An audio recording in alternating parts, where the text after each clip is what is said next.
Hassan brings up that a lot of these people, one person in particular, loves saying the N-word. Jordan Peterson and Destiny that took place a month or so ago. I was way more sympathetic with Destiny than I was with Jordan Peterson, but crazy. When I was arguing against the right, all of a sudden I'm like reasonable, rational, logical. But now when I argue against the left, oh, well, now he's I'm the director at Wisecrack, former award-winning debater and professional debate coach. I was a top 10 high school debater for my junior and senior years of high school, and then I was the debate coach. Do you think that Joe Rogan hasn't influenced people to vote in a particular way or take stances on particular topics? Well, I think so. Joe Rogan's actually a really interesting example. I like talking about Joe Rogan. Like, that's why I'm asking you if you said this thing, and you're saying, well, maybe I did. How do you not remember? This video was yesterday. Hassan spent an hour hate watching Wisecrack, hate watching you. Henry, I'm curious. Your initial reaction to, I guess, Streamed 1 day ago. Tom Piker's comments and then Destiny's reaction. Why was was he listening to it at double speed or like 1.5 speed? Like He was, yeah. Yeah. It's just, what does he need it to match his own like pace and tone as far as like rushing through and speeding through? This whole thing. I don't understand. I don't know if it's like an anti-intellectual thing or if it's a genuinely can't understand me thing. I don't think I've ever been in a debate where somebody's like, I'm sorry, I didn't understand you. Can you slow down? The fast talking thing is just such a weird, it's just such a weird insult. Or is it even an insult? I don't know if it's anti-intellectual or if it's just like a random insult on like my speaking cadence. Or I don't know. I have no idea. It's so weird.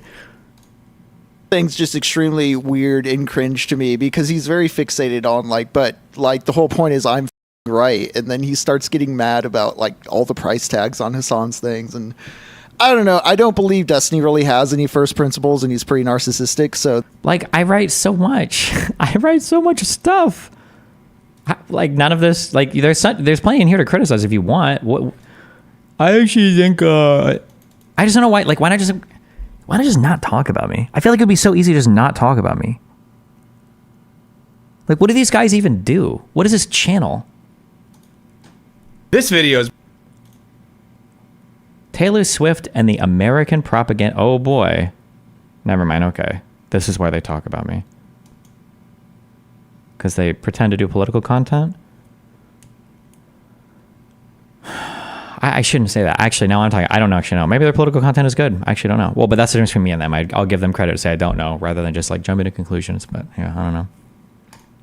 this was like, Jesus, I expected this, but just to hear it and see it, like, ouch. Yeah, it's interesting that Destiny makes this connection between... On a scale of 1 to 10, how informed about USA current events would you say you are right now? Current events? Probably like a 2 to 4. Depends on what event you're talking about. I haven't read much domestic stuff recently, almost at all. But it also feels like there's not much happening that people are talking about right now because of the candidates at play. Where are we at with like Trump's ongoing court case? Is that still like a thing that's happening? Oh my God, I just pushed a bunch of buttons. Trump's court case. Is it unintellectual if they honestly can't keep up with your speaking voice? Is it your honest opinion if they can't keep up with your speaking pace, that they are signaling their intelligence level? No. When you say, are you being anti-intellectual, the implication is that you're shitting on somebody for being like intellectually educated. It's like when a conservative is like, oh, I don't trust anything that comes from a college. That's like anti-intellectual, right? When somebody like makes fun of me for speaking fast, I genuinely don't know. I don't know if it's just like a random insult. Because like I said, I don't think anybody's had a problem understanding me. I've never been in a debate before, I don't think, where somebody's like, can you please slow down? Or this might have happened one time. But it might have been with an ESL person. Yeah. I don't know if that's I don't know if Trump should have taken the stand or not. Isn't he using kind of would you call it an affirmative defense? If I'm accusing you of committing a crime with how you've written your numbers down, but you say, well, I wrote the numbers down that way, but it wasn't in a criminal manner. I don't know if you'd say that's an affirmative defense or not. I don't think you would, because the underlying issue isn't actually a crime, right? I don't know. Don't care. Yeah, I'd say 2 to a 4. I don't know much domestically right now. Debate, and interesting that Destiny makes this connection between debate and, you know, like, I think he said like the Federalist Papers, and he talked about Congress and government and the way in which debate leads to direct politics and forms Yes. of activism. Yeah, he's equating what he's doing with like the writing of the Federalist Papers, but like the Federalist Papers were written by people who were like participants in government at. Okay, I cannot tell if this is legitimately, I'm not trying to be an insulting person. I really don't know if this is a 75, 80 IQ thing or not. I super cannot tell. I don't know if people who can't understand a comparison are genuinely mentally handicapped or not.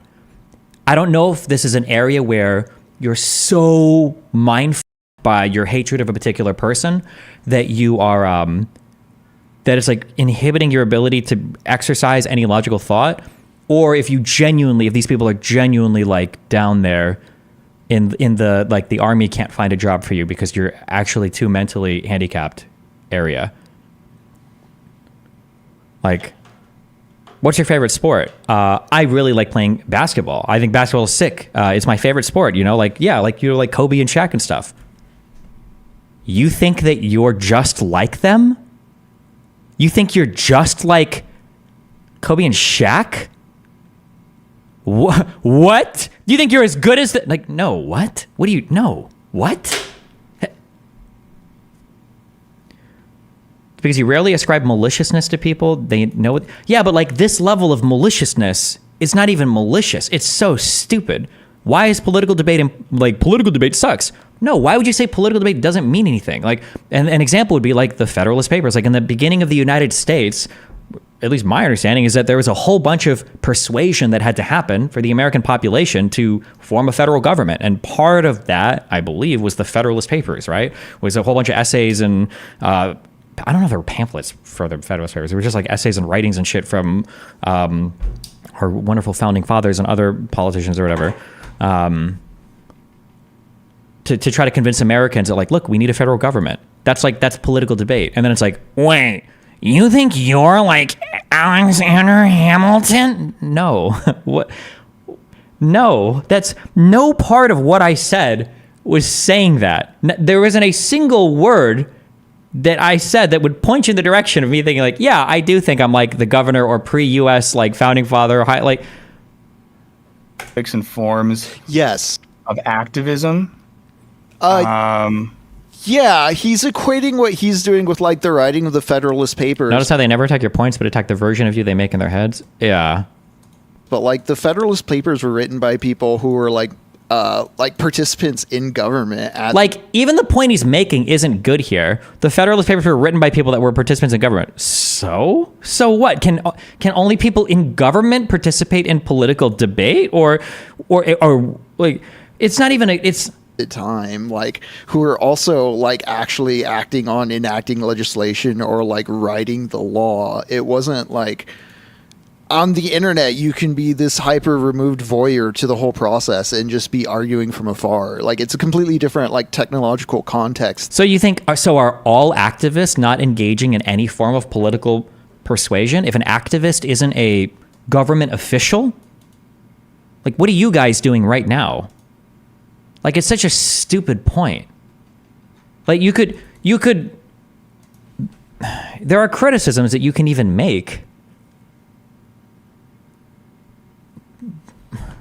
Not all authors of the Federalist Papers were in government, as far as I know. Actually, I don't know every author. It wouldn't surprise me if not all of them were, but I'm not going to make that strong claim and be wrong. But then when like pamphlets were the main way information was spread. Yeah. Pamphlets were the main way information. A completely different like technological context than when like pamphlets were the main way information was spread. like, what are we even saying here? What is this garbage jumble of words? Like, it's a totally different technological context than when pamphlets were spread. Yeah, we have more technology now than we did 300 years ago. Like, what is the point of? What is the point? What does that statement mean? Yeah. And I do think as well that there's... Yeah, true. They actually didn't have AOL Online back then. I mean, there's a pretty marked difference between streamers debating, and I'm just repeating, what Henry just said. Yeah. And politicians sitting in a room hashing out ideas as they... That wasn't what the Federalist Papers are or were. They weren't for politicians to just write things to each other in a fucking room. Maybe I don't know what the fucking Federalist Papers are. I'm sorry. Listen, my history is real bad if I haven't gone in depth on it. I thought the Federalist Papers were a bunch of essays that were written by founding father type people and government people and non-government people, basically in an attempt to persuade the United States republic. No, we weren't a republic. To persuade the 13 colonies, like, hey guys, listen, we really need a federal government. Stop being 13 colonies. We really need a federal government. It's really important to have a federal government, and we promise if you do this, we will protect your freedoms. I thought that was what the Federalist Papers were. They're not meant to convince. Well, I don't know if you say they're meant to convince all the public, but probably like the landowners or the people that be voting or whatever. That was my understanding, but I could be totally wrong. Who knows? A collection of 85 articles and essays written by Alexander Hamilton, James Madison, and John Jay under the collective pseudonym Publius. Nice, edgy. To promote the ratification of the Constitution of the United States. The collection. Who are these aimed at? They were published serially in the Independent Journal, the New York Packet, and the Daily Advertiser between 1787 and 1788, between October and April. A compilation of these 77 essays and 8 others were published in 2 volumes. Okay, the authors of the Federalist intended to influence the voters to ratify the Constitution. In Federalist number 1, they explicitly set that debate in broad political terms.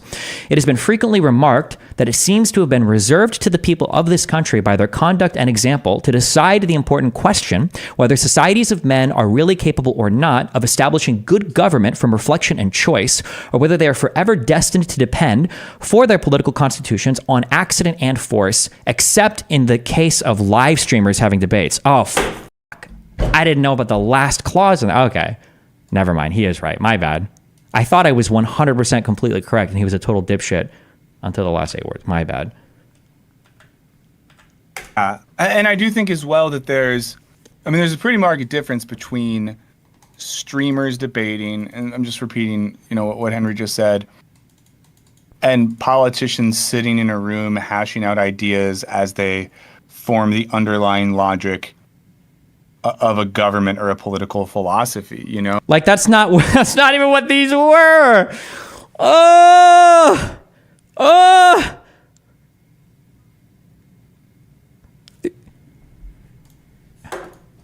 Okay. Like, so he doesn't understand what I said. He doesn't understand what a comparison is. He doesn't know what the Federalist Papers are. But man, I bet they're about to make a whole bunch of pointed criticisms about me. Oh, and I don't doubt that when, for example, when Marx and Engels were sitting around, or when they were sitting around. Oh man, but we know our left with God. Workers in pubs in London talking about ideas. I'm sure that debate happened, but I think there's maybe a difference in what they're talking about here. But what do you think? Am I wrong? Hold on. I need to stop saying am I wrong? I need to stop guessing myself so much because these guys are actually fucking retarded. Wasn't the Communist Manifesto literally like a made for dipshits like book pamphlet that you could hand out to people? It's like, hey, listen, even if you're like an ordinary worker who can barely fucking read, look, you will understand this.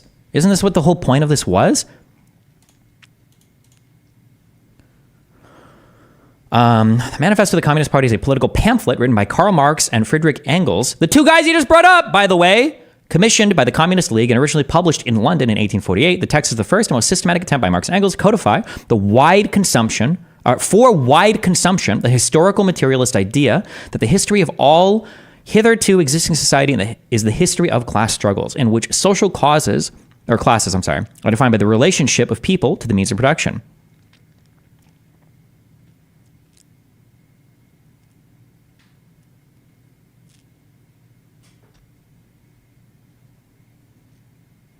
I think this was aimed at like ordinary. I mean, it says it for wide consumption. It's aimed at ordinary people. So, okay. But I think there's maybe a difference in what they're talking about here. But to be, we want to be fair. Okay. They're funny at least. Want to be balanced, want to be grounded. FunGPT brings up founding fathers, finding the 14 fathers. For anyone who doesn't regularly listen to this show, just so you know, it's canon that I have... Oh, wait. Is this fucking retard watching my stream right now? Watching the popular debater... Oh, and I'm Voldemort again. He can't say my fucking name. Tell a black woman Nice. Why rap music is alienating for white people, and it's unfair that white people are unable to use the N-word. Pure insanity, and can't believe this person is treated as intelligent. Is that this guy? Hey, listen, if you want to chat about anything, any of this, or the fucking video we're watching here, anything I just talked about, yeah, feel free to hop on. 14 dads. But we'll take a look at Dumb question. In what context is it fairer to attack critical differences between two elements in a comparison if this instance is a poor one? The point of a comparison is to take two dissimilar things and to compare a similar quality, basically. It's not to draw one-to-one parallel between those two things. You're usually comparing and contrasting, right? You're comparing like these are how they're similar, these are how they're different, right? So if you take, but a comparison fails when the similar part isn't meaningfully connected between the two things. I'm trying to think of an example. So like I might say, when I say, oh, look, political debate is important, I do political debate, I think it's important. And look, the founding fathers did political debate, and they would say it's important, right? Now, the similarity there is that, look, we both do political debate, and the dissimilarity there is that, like, look, I do it now on the internet, they did it then in pamphlets, right? And the point of the argument is to show that, like, this similar thing, or this thing that I think is important, look, other people in other circumstances have done it, right? Now, a dissimilar thing would be when the similar thing that you're comparing, either the comparison isn't accurate, like it's not a similar thing, or there's something else that's breaking the comparison to make it disanalogous, meaning it doesn't work. So, for instance, if I say like, oh, I think that, like one example might be, I think political debate is important because political debate is how we defeated the Nazis. Somebody might say, well, hold on, that's not how we defeated the Nazis. Oh, the comparison doesn't work, so it's broken, right? Or I might say, political debate is really important because it helps to change minds. For instance, when the Jews debated against the Nazis, I debate against Nazis. That might not work because somebody say, okay, well, hold on, you did both debate, but like debating didn't help the Jews, right? You said that debating helped, and you drew a comparison between you and another group of people who debated, but it didn't help them. So then it doesn't work there. These would be two examples of like comparisons that don't work, right?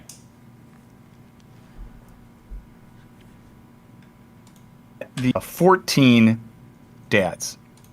But we'll take a look at the interview itself, where these comments come from. I'm going to fast forward to the 30-minute mark, and I have the transcript pulled up as well. So I think you said, Henry, around 30 minutes is when they start talking about the drama. The difference they are alleging is in the intent behind the debates. Yeah, but like, remember, so this is like the boring thing, okay? This is also why I try not to ever accuse people of like grifting or whatever, because that's boring to me as well, right? Okay, I'm going to repeat this a billion times. If you take anything from me, okay, take this. When you have cognitive dissonance, you observe something and it's different than what's in your head, you can either change your mind to fit reality or you can change reality to fit your mind, okay? The irritating thing I deal with all the time is I am the least, like, mysterious person on the entire fucking internet. I've probably written more about my positions. I've had more broadcasted content. I've published more YouTube videos. I've been involved in more tweets. Like, there's nothing murky or confusing about my positions. Insofar, like, they might be contradictory or dumb sometimes, but like, they're not like, what does he mean when he says this? Like, what did he mean? What does Destiny really think? Like, it's all out there. It's pretty open. So you can literally hop on my stream and fucking debate me about it. Like, I'm one of the most accessible people at my level of fame on the internet, like, easily. So if you want to debate like the intent of my debates, the boring thing, and I'm guessing it's going to happen here, it happens with us, it happens with everybody, nobody actually takes me at my word for anything I say. Instead, they fabricate. They're like, okay, Destiny says that he debates because he wants to change people's minds and have them adopt. No, okay, that's bullshit. Okay, so he debates because he's a cuck. He debates because he likes to be right. He debates because he's a grifter and he gets money for it. And he debates because he's racist. It's like, okay, now let's work on these terms. So now I'm going to show you all the ways that he's racist and why debating when just for racism is a bad way to debate. You shouldn't be debating just because you're racist, right? So instead of like ever taking me at my word and then levying what could be, by the way, good criticisms, because I'm not beyond reproach. There's plenty of criticisms that you can levy to me. But instead, all the criticisms that they levy are towards this imaginary straw man, like racist, bigot debater who just runs around screaming the N-word all day and is grifting and is paid by Israel and Soros and the Mossad and the State Department. And yeah, but it's like so boring. It's like, okay, well, let's see you beat up on this like imaginary Destiny straw man, I guess. Yeah. transcript pulled up as well. So I think you said, Henry, around 30 minutes is when they start talking about the drama stuff. Great. Now, this is a interview from a Wired podcast with Hassan Piker and McKenna Kelly and Leah Feiger. Fun fact, Leah Feiger is my cousin-in-law. You know, I want to give credit where credit is due. One of the girls interviewing Hassan in this? That's so not surprising. Okay. I do have, okay. I was just given Leah Feiger's number. Probably won't be able to get her on right now. Oh, wait, hold on. Also, wait a second. He said the thing. You guys said nobody said this. He said, did he say cousin-in-law? You guys said nobody says like aunt or uncle-in-law or whatever. He just said cousin-in-law. Fuck you guys. But maybe in the future we'll see if Leah Feiger from Wired will come on and talk to us. So hopefully this is about the point where I have it pulled up here. So it was a wide-ranging interview. It's from their politics. Hold on. Wait, what the fuck? This can't be real. Hold on. I'm so sorry. Wait, 17 minutes ago. I love how anytime anyone criticizes Destiny, it is never about the actual points he makes. I've yet to see any substantive criticism. Well, this stream wasn't about Destiny. It was about the purpose and philosophy of debate. But if you need a criticism of a point he made, today on stream, he said that rap music is alienating for white people because artists use the N-word and white people can't say that word. That is an absurd point to make, which obscures the history of slavery and racism more broadly. Do you think he uses imperialism or colonialism in all of this explanation? The history of oppressive language being reappropriated by oppressed groups and the way in which art is often reflective of specific communities. Wouldn't it be wild if I've had like conversations pointing out these literal exact things before? This little bro is making comments on his YouTube channel replies that have just recently been posted about a stream that he just watched of mine 40 minutes ago. What the fuck? And that's all to say nothing of the basic principles of human empathy would lead many to believe that if an oppressed group says, hey, we actually don't want you to use a word that way, we actually don't want you to use a word that was used to perpetuate violence against us, thanks, and then you just say, oh, okay, my bad. But the whole thing indicates a lack of understanding of the cultural function of language, the history of oppression, and the social and political use of art. My God. The reason why I'm trying to grow always isn't necessarily because like I'm on my Sigma grind shit. I'm always trying to fucking max out on my revenue. I'm rev maxing. Like, no, it's also because like I wanna bring awareness to certain causes and try to instill some charitability in a broader audience. That, I mean, that's like an interesting idea there. We'll keep going, but the idea that Hassan Piker is saying that he instrumentalizes both drama and the desire for consuming content around drama to bring people into broader conversations they might not be privy to otherwise. That sounds fair. But is that true? What drama does Hassan instrumentalize? And it's funny, not to jerk myself, but like, this is literally what I do, right? This is like the back and forth of like, yeah, we'll have on the Lav and Mr. Girls, and then we'll read books. Or like, yeah, we'll do like the crazy fucking Orbiter Wars, and then we'll read like a UN report. Or yeah, we'll do like like, this is like my content style.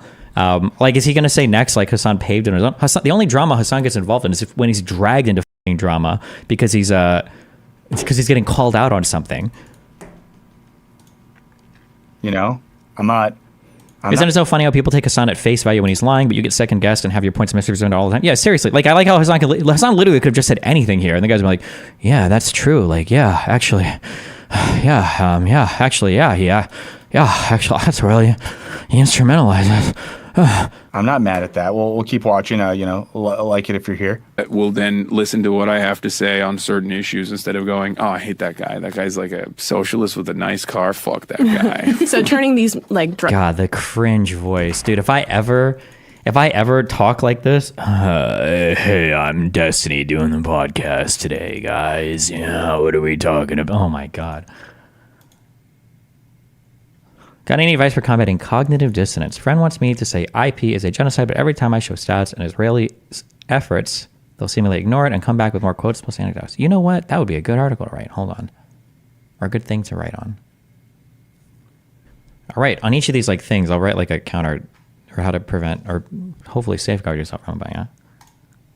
dramatic moments and Yeah. like beefs with other creators into teaching moments for your audience. I try to, yeah. Like the last round of this was like so laughable to have this conversation and like with adults, but Are we bringing up Destiny? Is that what yeah, I was about to say like Yeah, And I just want to note the name Destiny was said by a host of a podcast that we are listening to.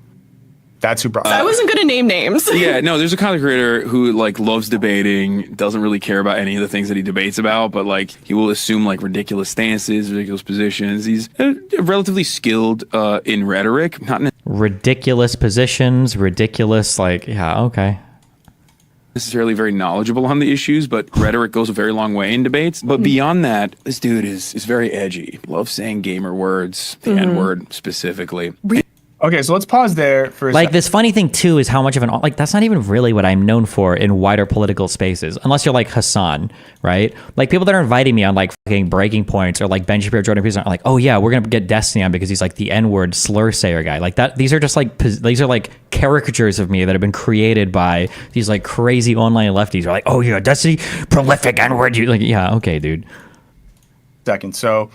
Why do they all have so much trouble you know, saying your Hassan just- name? Everyone knows who they're talking about, but they avoid it so much. I don't know. Maybe because they know they're full of shit. I'm not sure.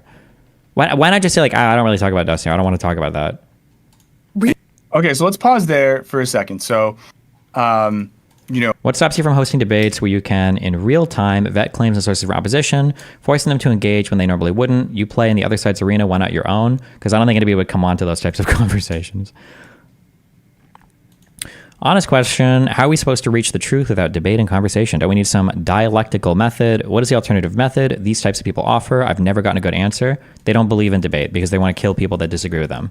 I'm not joking. That is like the lefty. That's why Hassan said re-education camps. That's why non-compete said re-education camps. That's why lefties had re-education camps and gulags. If you're in a socialist country with multiple parties, and one of the parties is a capitalist party, what would you do if that party started gaining momentum? Oh my God, Ethan is asking such a question. You murder them all! Say it! You kill them all! Kill those motherfuckers in a video game. Sorry. Holy murder those motherfuckers in the street. Let the streets soak in their fucking red capitalist bloods. That's what Mao did. That's what they did after the Bolshevik Revolution to other lefties. The solution to that would always be education and Re-education camps.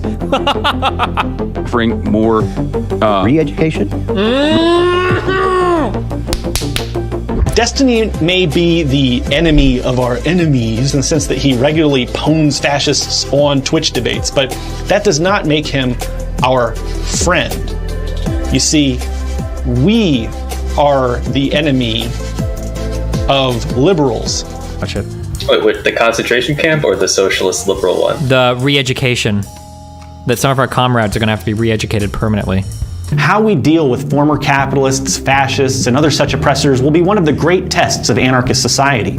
Great care must be taken to treat them compassionately and humanely, giving them every opportunity to join our society as active and productive comrades, starting by treating them like any other comrade with special circumstances. Rather than ship deposed class enemies off to inhumane gulags or otherwise seek out revenge, they should be placed in reform centers where they are able to live in comfort and benefit from counseling and education, teaching them about the benefits of our new society. Some may never be willing to give up their abuses, and these die-hard oppressors would need to be secluded, perhaps indefinitely. But capitalists and reactionaries who demonstrate a willingness to re-enter society on equal footing should be given every opportunity to learn, grow, and eventually rejoin our community in peace. Chapter 9, the military. This is the guy that I want running the re-education camps. Remember, liberals value like open political conversation between two sides. That's a liberal feeling. That's not a socialist or communist feeling. That's not a fascist feeling, right? This is a liberal idea. Illiberals tend to not care as much about that debate. They'll point to having these ideas in society, period, are harmful or hurtful. They don't want them there at all. You know, Hassan just said that there's a kind of creator who loves debating, doesn't really care about any of the things that he debates about, and is relatively skilled in rhetoric. I think this is really interesting. I think we can learn something about this, and I know a lot of us... Wow, so interesting. He's made these claims without asserting any evidence, but they're going to bring the evidence now for this, I'm sure. Okay. Know this history, but, you know, we look back in the history of philosophy, especially Greek philosophy, you see a distinction between, let's say, like a Socratic figure, right? And what marks a Socratic figure, or literally Socrates, Socrates' followers, Plato's students, was an underlying motivation for knowledge and wisdom. In particular, an underlying motive for knowledge of oneself and understanding oneself such that they can understand the world around them and seeking out ideas like truth and justice. And of course, a knowledge of their fundamental ignorance. You see this in all those dialogues. Now, there was another type of person operating in that context, the sophist. You hear like sophistry. And these are people who are skilled in rhetoric as an art, who are good at giving convincing speeches. But these are often people whose... I think one of the most annoying things, remember I say people wield things aesthetically while divorcing the function entirely from it. This is a really good example of that. So an attack that's used over and over against me is that Destiny obsesses over rhetoric, and that's it. But the reality is rhetoric is actually my weakest part. It's funny because if you listen to any of my debates, rhetoric is the thing that I struggle the most with. That's why I have notes on like, okay, well, how can I improve my rhetoric? Or that's why like before a debate, that's why like I'll try to make, wait, why can I not open these? Oh, like I try to make like rhetorical approaches. Like I try to strategize for this ahead of time because rhetoric is my weakest point. Rhetoric is the only thing that people I debate have. I think I had more notes for rhetoric in this debate than literally anything else, actually.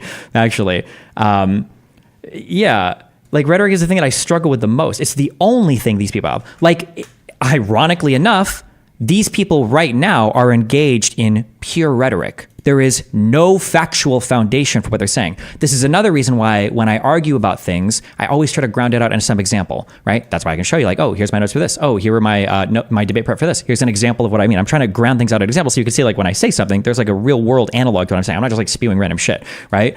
Whereas we're like, oh, Destiny, all he does is rhetoric.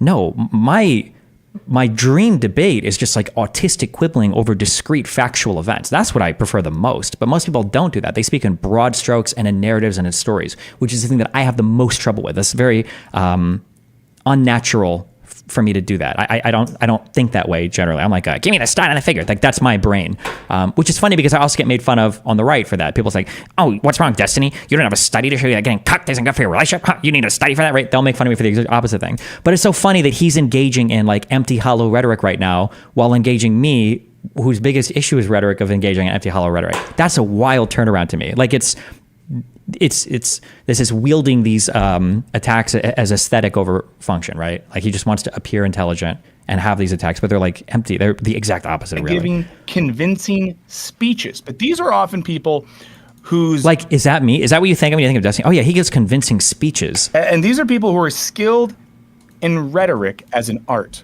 who are good at giving convincing speeches. But these are often people whose aim or goal wasn't self-interrogation and external interrogation about wisdom, truth, beauty, meaning. The motivation was currying favor, being on the side of the politicians, making money, convincing people to follow your ideological program, or just getting attention, right? So I think that when we think about debate and rhetoric, one of the things I think about is, what is the motive for those things? And here, at least, Hassan Piker is describing someone who debates because they love debating, debates because they're skilled at rhetoric, not because they are knowledgeable, not because they care about those things. And I think this is important. And I do think we'll talk about this more when it comes to debate. I always think the first thing you have to ask, or at least the first thing I would ask myself is... The first thing you have to ask is an unanswerable question that allows me to write off my opponent's position completely without ever considering it, which is, what's the motivation for my opponent to argue? Oh, I bet the motivation is something that's not good. Therefore, I can ignore everything they say.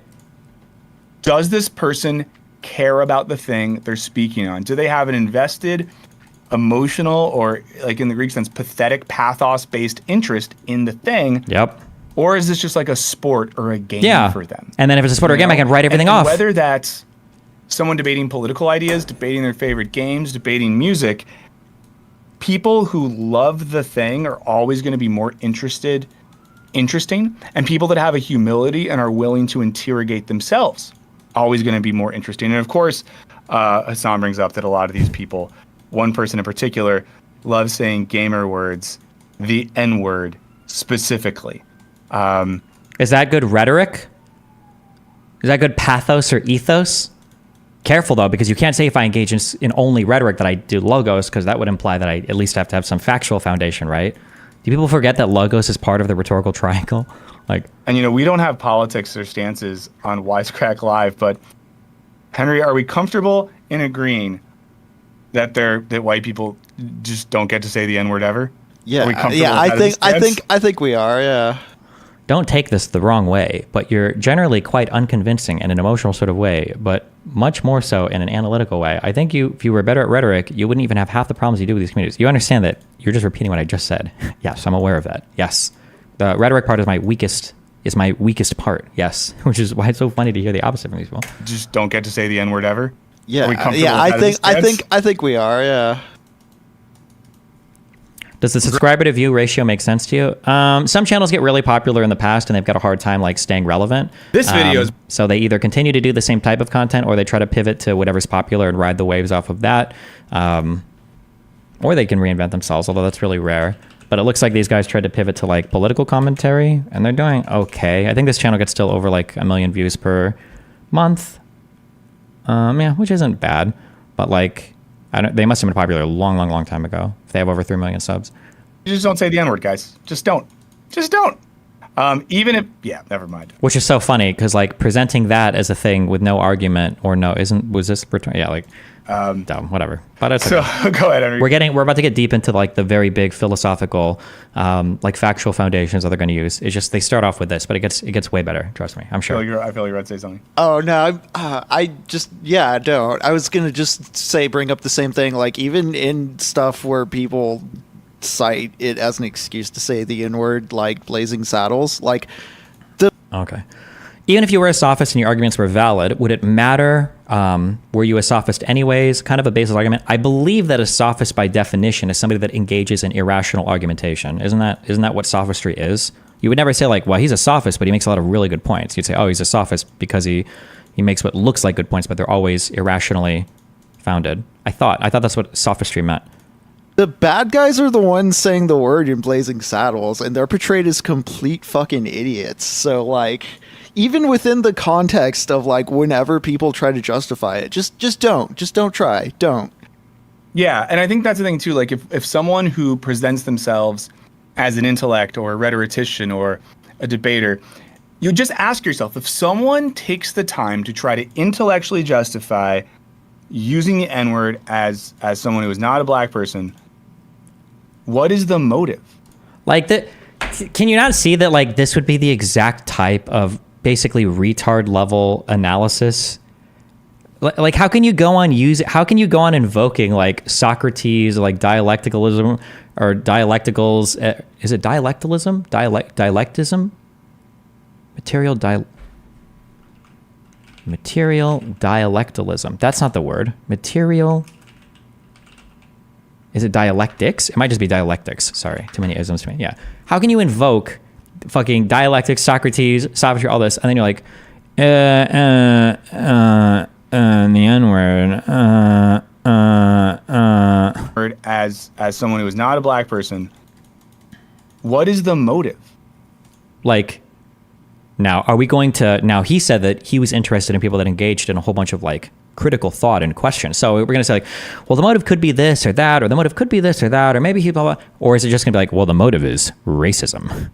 Right? Like, what would be the self-interrogative or externally interrogative principle? What would be the seeking of wisdom? What would be the teleology of that desire other than A, it's dank to be edgy, or B, like racism, getting off on transgression or something like that. Yeah. You know, and there is a way, of course, that one could how could we use so many words, so many $10 words, and then we're like, so the only possible way they could do it is if they're kind of evil or really evil, right? Like, you can do a thing where you rhetorically like break down logic and break down language such that technically it's okay when I say this word, but then that completely, in this case, obfuscates the idea that that word is connected to a history and a context, and that that word has a very effective particular political, oppressive meaning in a community of people that you are not a member of. Okay, let's go back to the Wired interview. That we're not here to express opinions. We're just seeing what is on Bike. Recently, I feel like that happened recently. It happened like 2 weeks ago, where he said the N-word on a podcast. And then 2024. And we have people getting really upset about the word cracker. Yes, which is really funny because like that is. I'm gonna pause real quick. I don't know if any of you guys probably know this. Do you think he's going to represent what anybody was mad about in any of these conversations correctly? Place your bets. He didn't care. Or do you think he's going to summarize it as, how can you care about the C word, but not about the N word? There's a reason why we call it the N word, and we can say the other one. You guys probably know this. I didn't catch up on this till recently. That then the response to in this debate, it went from like, it's okay for white people to say the N-word, but then cracker is hate speech. It's not. Definitely a very like reactionary aspect of the gaming space in general, unfortunately. Yeah, I mean, the power dynamics there are questionable at best. Yeah, and it's been going on. It's been going on for like the past like 5-6 days now, where everyone is like, yeah, you can't, anti-white slurs are on it. Am I just psychotic? How can so many people talk about someone else without an expectation of bringing them on and not come off as sore losers? Well, I think we're probably a more unique community where if somebody talks about somebody, there's an expected like right of reply, basically. Most people probably are used to talking about others without them coming on to chat about it. I think, maybe. What are they? Actually, I'm not sure if that's true. Because I feel like even in mainstream media, people will invite people on talk shows to have an argument and stuff. I don't know. Maybe I'm making too many excuses. I mean, it is bitch-made behavior. It is, right? How do people watch this predictable garbage? These guys are so boring. Because most people watch stuff to feel comfortable. A lot of you people watch me to feel comfortable, even though you fuckers shouldn't be, okay? Which is why I have to throw a food take out there every now and then to throw you off your rocker. But most people just watch it because they tell them what they want to hear. And right now, what these people want to hear is Destiny bad. Into people like the etymology of the word and like the power dynamics and the history of chattel slavery. So it's not just like drama per se. It's not just me being like, that guy says the N-word. You're listening to a guy who says the N-word, and I don't hear you criticizing him saying the N-word. You left that shit off, but then you spend a ridiculous amount of time talking about how dangerous it is to make anti-white racism permissible. I mean, a ridiculous amount of time? Who does this? None of this is true. I always wanted to ask you this. Do you ever think it is a good strategy to appeal to emotion or morality in these types of debates like immigration? Yeah, a good speaker weaves all of these together simultaneously and then leans in more on one or the other depending on the environment. A good person should be able to lean into the strength of their character, the emotionality of their arguments, or the logic that they're deploying for an argument, like simultaneously and with different weighting depending on who you're talking to or what the topic is. I've got a lot of problems with the ethos and the pathos part. All three of us are white in this room is laughable, right? How are you able to read the double speak when it comes to these online conversations? How do you know when someone is being earnest or weaponizing these ideas they are using to attack you? Well, I mean, it's pretty obvious. Well, in some cases it might be hard, but it's really obvious in this case because you can just like listen to their words. Like if they're saying things that are factually not true, then obviously there's a reason why they haven't even bothered to do like the bare bones research. And then if they're like parroting the same like dumb talking points I've heard over and over again, like generally there's reasons why people do this. Yeah.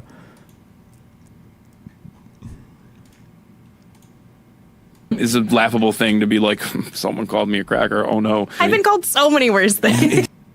I am curious in the chat or if anyone listening has opinions on being called cracker.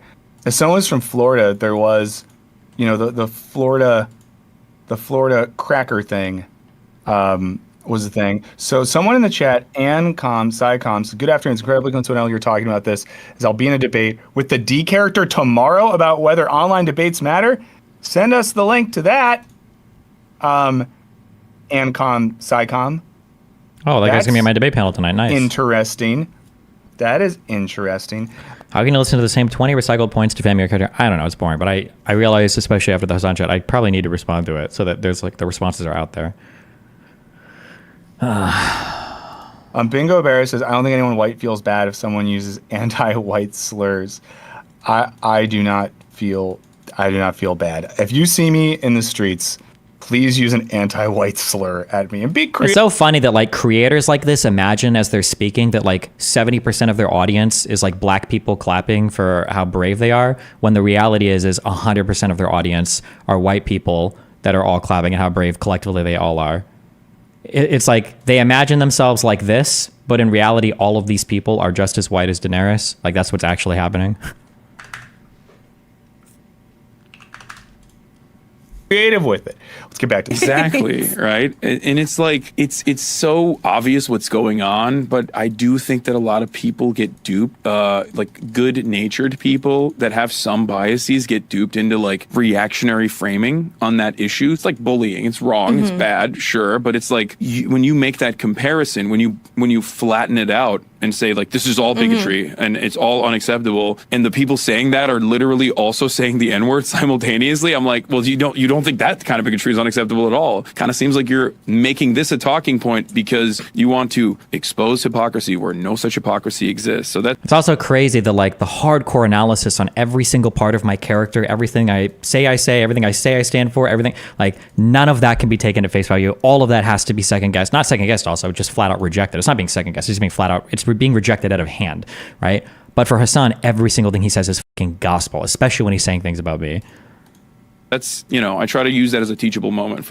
We're going to listen a little more. He gets back around to some of the comments. Or maybe he's about to be critical of what Hassan is saying. For other people who listen. Who are the other streamers that you do like that are focusing on politics coverage right now? And doing it well. There's a lot of great people. You have Sean the Black, Frogan, Carol. Sean the Black made death threats against me and says he wished that my ancestors would have been killed. So easy to just, it would solve all of our problems. We would have socialism at this point. If someone just went out of their way and it would be so easy. This is what happens when you don't kill every single slave owner after slavery. That's what you get. You should totally be allowed to call it violence against destiny. Like, this is disgusting. Exciting news! Twitch has chosen me to be featured as a legendary woman on the front page, together for legendary women front page carousel, not just for March, but for the entire year. Frogan on October 7th. Leftists preach and foam at the mouth at the thought of a revolution happening in America, but as soon as it happens in the Middle East, what they're doing is wrong. Personally donated 10K because I think it is worthwhile. And if you guys got some extra bread, I would recommend you donate. But I won't throw it on you, you know what I mean? No. Look at the bottom bar, emergency rent. Jesus Christ. This is a cracker take. Frogan uses racial slurs celebrated October 7th, is pro-Israeli rape, pro-Hamas. Right now. And doing it well. There's a lot of great people. You have Sean the Black, Frogan, Caroline Kwan. Caroline Kwan said it would be good if I had never existed, called me a worm. 5-minute video, I don't think we've watched on stream before, also spreads misinformation. She believes that Palestinians, Christians, and Jews all lived together in peace before Christianity even existed. Jesus Christ. What about Jesus Christ? That's where he's from. Nazareth. Yeah. What was the demographics back then? Please say Palestinians. I'm just kidding. She wouldn't do that. That would be pretty funny, though. That would have been year zero. Just about BC. It would have been a mix of Palestinian.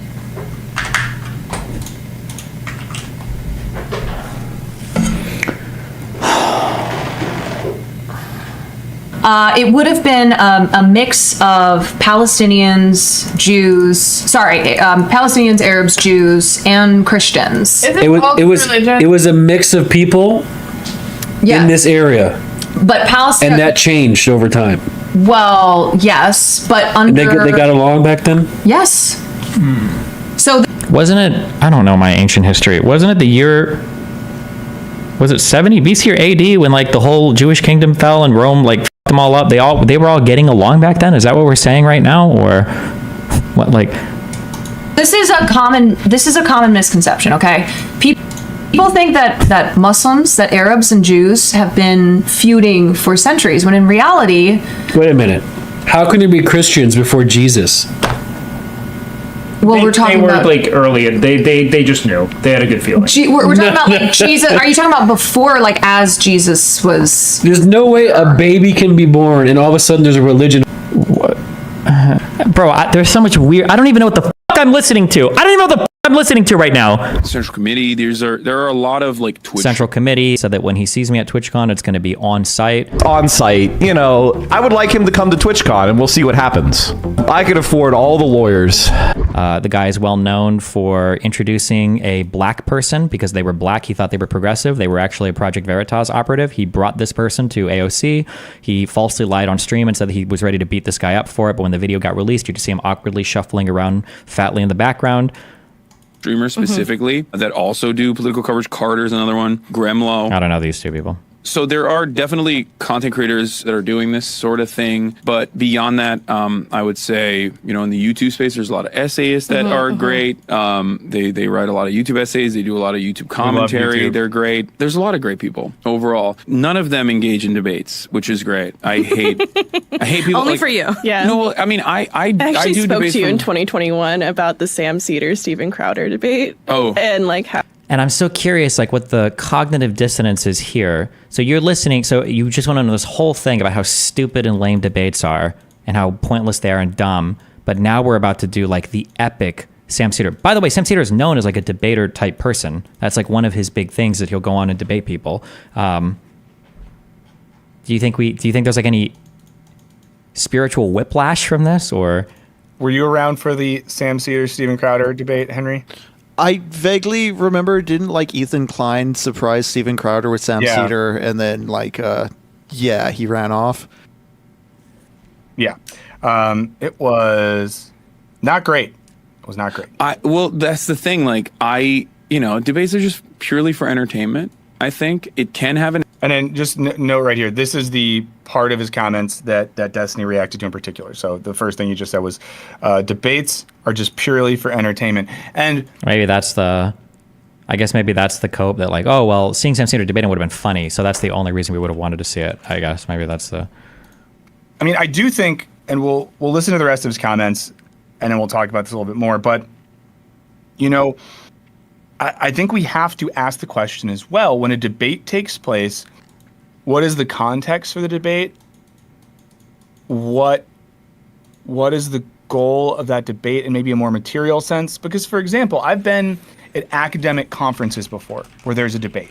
And maybe it's a panel of people, and they're discussing a book, and they're debating that book. Or I've given papers before when I used to be an academic where there would be a respondent. And in that room, at that setting, I would say it was always one of two things happening. Either one, I would give a talk, or someone else would give a talk and I'd respond, and that person would respond because they shared an interest in interrogating the meaning of a text or an idea, and maybe they disagreed with me, or maybe they wanted to push me on some ideas. That's what happens most of the time. Occasionally, you would have that person in the academic context who wanted to use that as an opportunity to say, look at me, I'm the biggest boy, I deserve all the treats. But that's, not as common.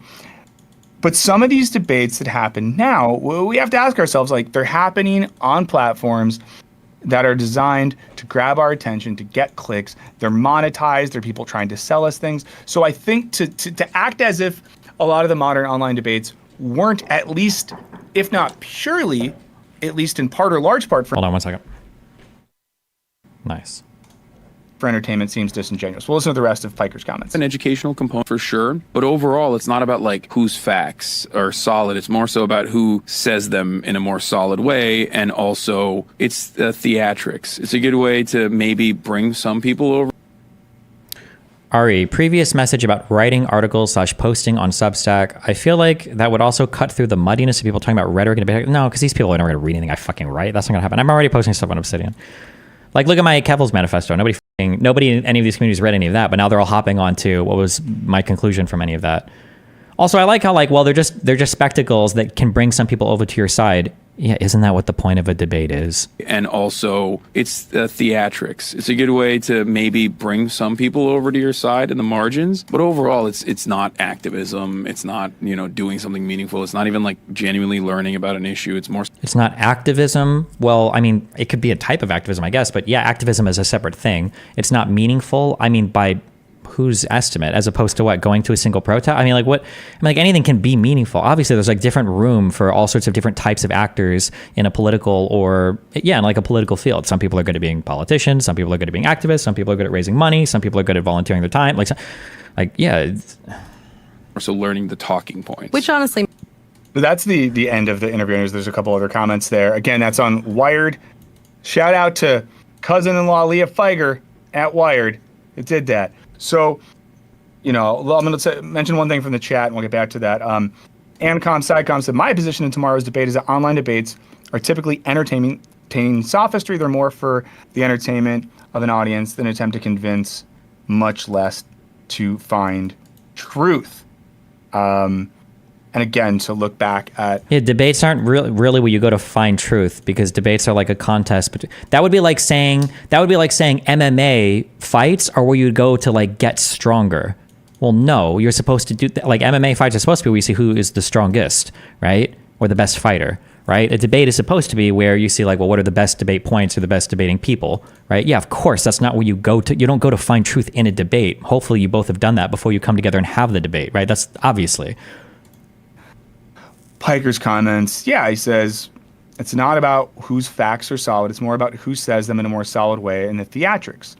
It's a good way to maybe bring some people over to your side in the margins, but overall it's not activism. It's not doing something meaningful. It's not even genuinely learning about an issue.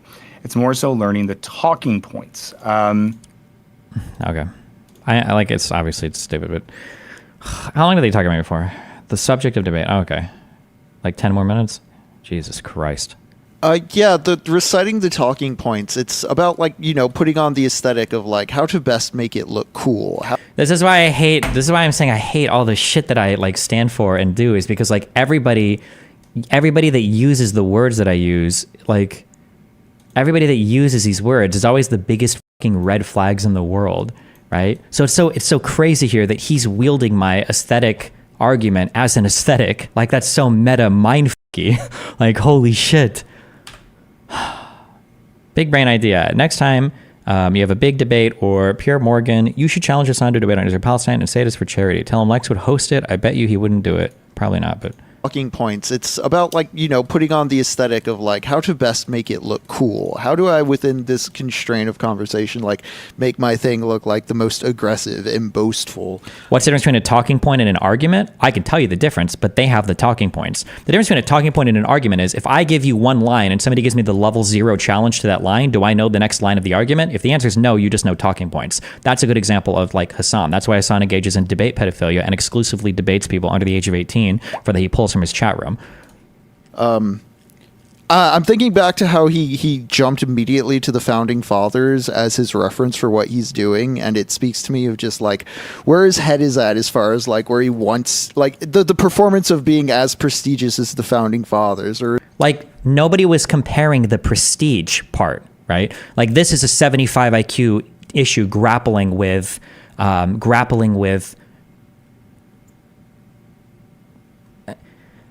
what a comparison is.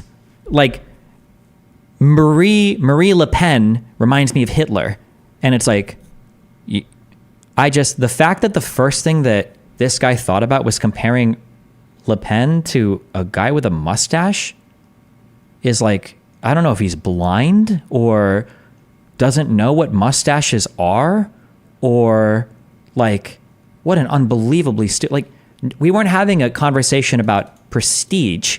That would be a dissimilar aspect of the comparison, right? To show that even more prestigious people engage in the similar aspect, which was debate. It wasn't a prestige comparison. Is like integral to the importance of like national cultural doctrine as the founding fathers. It's wanting that skin more than it is like digging into it. Yeah, I mean, it makes you think. A couple weeks ago on stream, you can go back and check this out if you guys missed it. We talked about the if I could harass people in any way, it would be call out culture.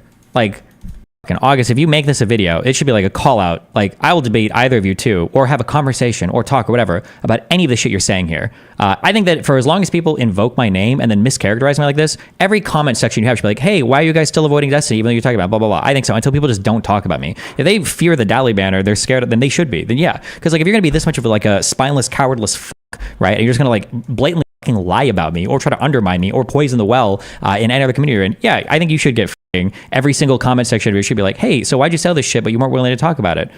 Ugh. Lamar and Drake beef, and some of what happens in the context of online debate just reminds me more of rap beef in terms of like, who's the loudest, who says the craziest thing, who makes you say oh shit, and that sort of stuff. Because like, and again, you need to demand this from every other political person you listen to, okay? You need to give examples when you're saying something. Like, at least give examples of what says the craziest thing, who makes you say oh shit, and that sort of stuff. Because I don't think, when some of the big online debaters, whenever you know what would be the ultimate fucking meme? Have these guys in any video anywhere commented on how disappointed they were in Finkelstein's performance in our debate because all he did was scream and call me names? Or do you think they said it was fucking epic the entire time?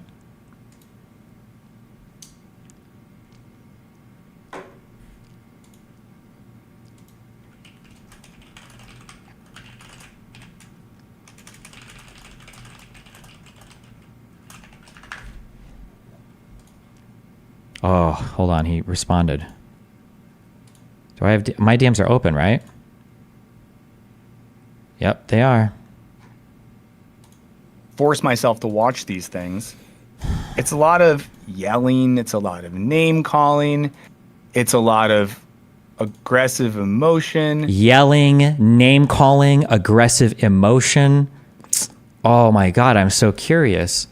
Wisecrack... Destiny, Finkelstein.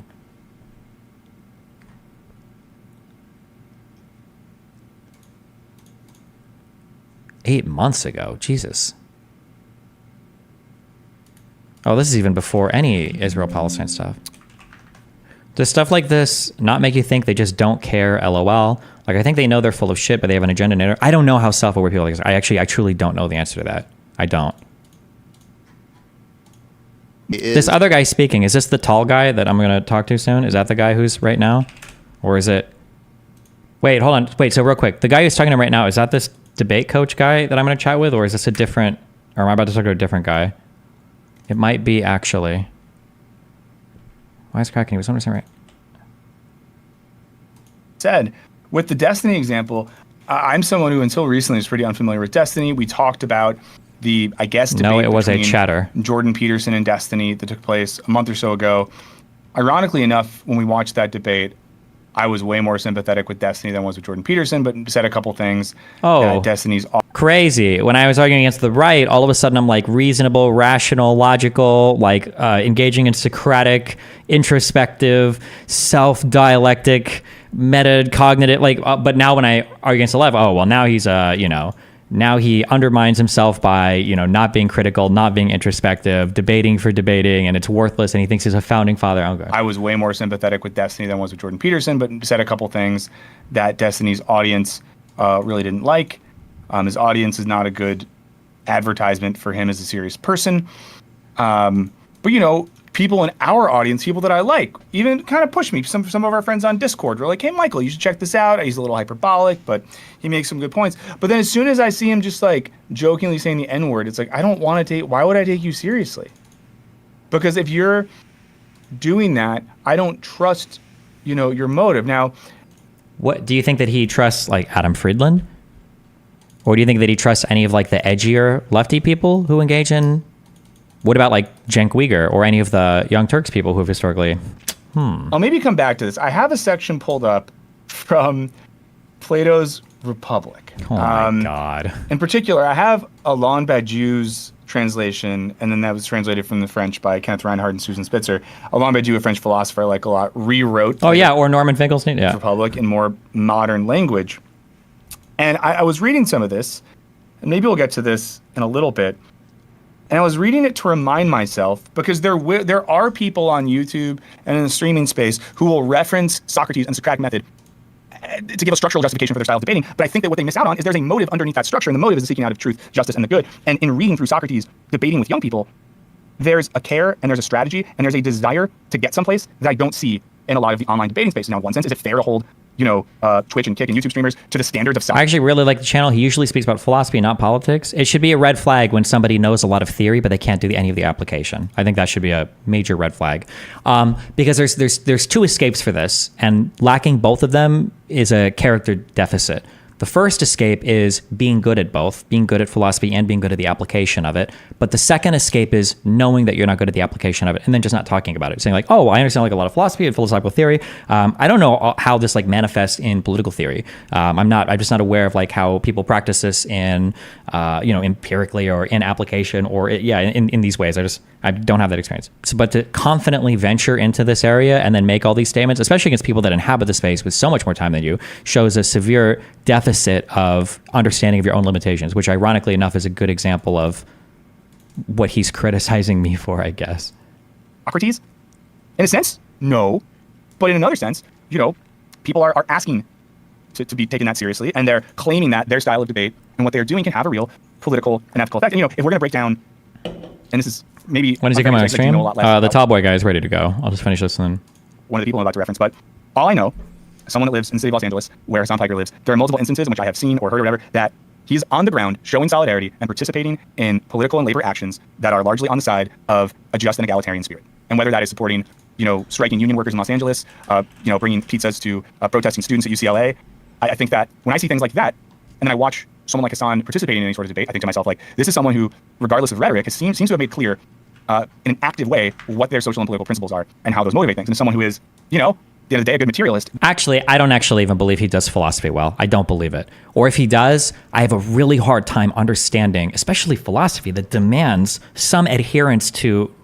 No, actually, that's not true. I shouldn't say that. It's not like all philosophy is like hardcore, I guess like syllogistic writing or like doing like hardcore complicated prop logic or doing hardcore complicated like wherever you're doing like would you call them philosophical proofs? I guess not all of it is like that. It could just be like basically, getting high off your own farts and writing big papers about abstract things. I guess it could be because this is demonstrating like a severe like lack of critical thought, which Hinkle literally tweets charts of Jews in politics and media. He's literally a Nazi. Nazis aren't the only people that hated Jews. Far left people hate Jews too. Okay, careful on that one. Okay, Stalin had a plan for getting rid of the Jews in his own country. He just fucking got fucked by Hitler before he could actually enact anything. Yeah, I mean, like the first, the idea that only the far right hates Jews is not true. Listen, everybody hates Jews. Okay. All right, let me use the restroom quick and then I'll chat with this guy. Well, not this guy. We're talking about the other guy who was on the call. Do you want to introduce yourself for all the people in chat? We're streaming. Hi, I'm Lux. I'm the director at Wisecrack. I guess I'm a former award-winning debater and professional debate coach, although it's been several years since that was my job. Well, that's cool. Wait, what do you mean by where did you for college level stuff or other I was a top 10 high school debater for my junior and senior years of high school, and then I was the debate coach at Bard College my sophomore, junior, and senior years in college. Okay. And I did assistant coach work with a couple of other teams, including the NDT and CETA winners at Emporia. Gotcha. Okay, cool. All right. Well, do you want me to start or do you want to start? Yeah, I mean, however you want to do this, I guess. I gotta be honest, online debate stuff, which I'm sure we'll get into, is not really a thing I hold in especially high esteem as a practice. So I don't actually know where this is streaming or anything. So I would love to be able to look at the chat or whatever. Yeah, I mean, if you go to youtube.com/destiny, I think the live stream is like on the front thing there. Yeah. Cool. Although it can be really distracting to read chat and talk at the same time. Yeah, I just want to let you know what's going on, Sure. Okay. I probably won't look at it. I do this on all the Wisecrack streams too, and then never end up looking at it. But I just like having it up.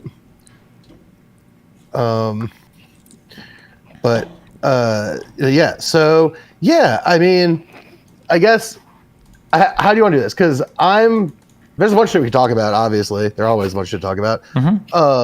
But I'm happy to talk about me and Burns' stream from yesterday if you want.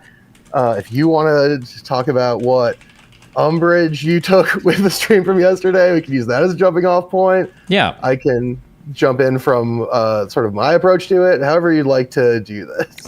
Sure, we can go specific and then broaden it, or broaden it and go specific. Yeah, I guess I'll start specific and then we'll broaden it, I guess.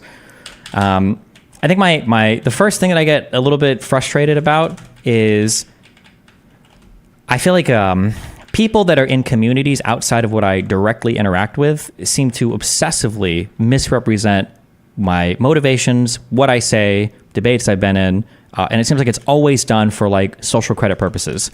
Ordinarily, I might not care, I guess, depending on what people are attacking me for, but it's very frustrating that the well is so poisoned against me in so many communities by people that are engaging in like the most like sophist type arguments, I guess, to borrow what you guys are talking about, that are like imaginable. So for instance, like, well, I don't know if do you want to respond to that, or do you want to get into specifics, or? Well, yeah, okay. Well, actually, that raises three quick questions for me. Sure. Well, one is an ambiently raised question. My dogs are moving around. If I start going outside, am I allowed to smoke cigarettes on your stream? You can do whatever you objectionable want. Practice? Yeah, go Sick. for it. That rocks. Second of all, yeah. So you mentioned like your purpose or like your goal of doing this kind of stuff. Like that was sort of, you talked about that being like misrepresented, right? That's something you said. So like what is that, right? Like what is the objection here? So personally, my goal is I want people to do more reading and research. I want people to adopt more critical approaches to how they analyze their thoughts and arrive at their political positions. I'd like to be influential in terms of how people think, because I think obviously my opinions are better than other people's opinions. That's why they're my opinions. And then I want to motivate people to do things in real life political, like organizing or real life political events, basically. They're kind of like my four like broad things, I guess. Okay. Yeah. So that seems cool. So then, I guess to me, and obviously I think this is probably a place where we're going to diverge meaningfully, and that's totally fine. To me, the online debate stuff as a practice seems almost antithetical to that goal. Almost diametrically opposed. To which part? Because to the idea of getting people to critically engage with their political assumptions. And I don't think, I don't mean this in sort of a like manipulative claim or anything, but just that the form of the debate by its nature becomes this question about like who people think wins and who they think loses. And the only mechanism people have to evaluate that are the sort of ideological claims or ideological positions with which they come into the debate, right? Sure, but when we say that like debates are a bad way of getting people to critically engage with their assumptions, there are a variety of ways you could do it, but how is arguing with somebody who has a different opinion than you, or watching an argument between two opposing opinions, how is that not more critical engagement than just watching a video essayist tell you something that you already agree with? Where's the critical engagement there? Totally, yeah. So I think you've hit on something that's a distinction I would like to draw.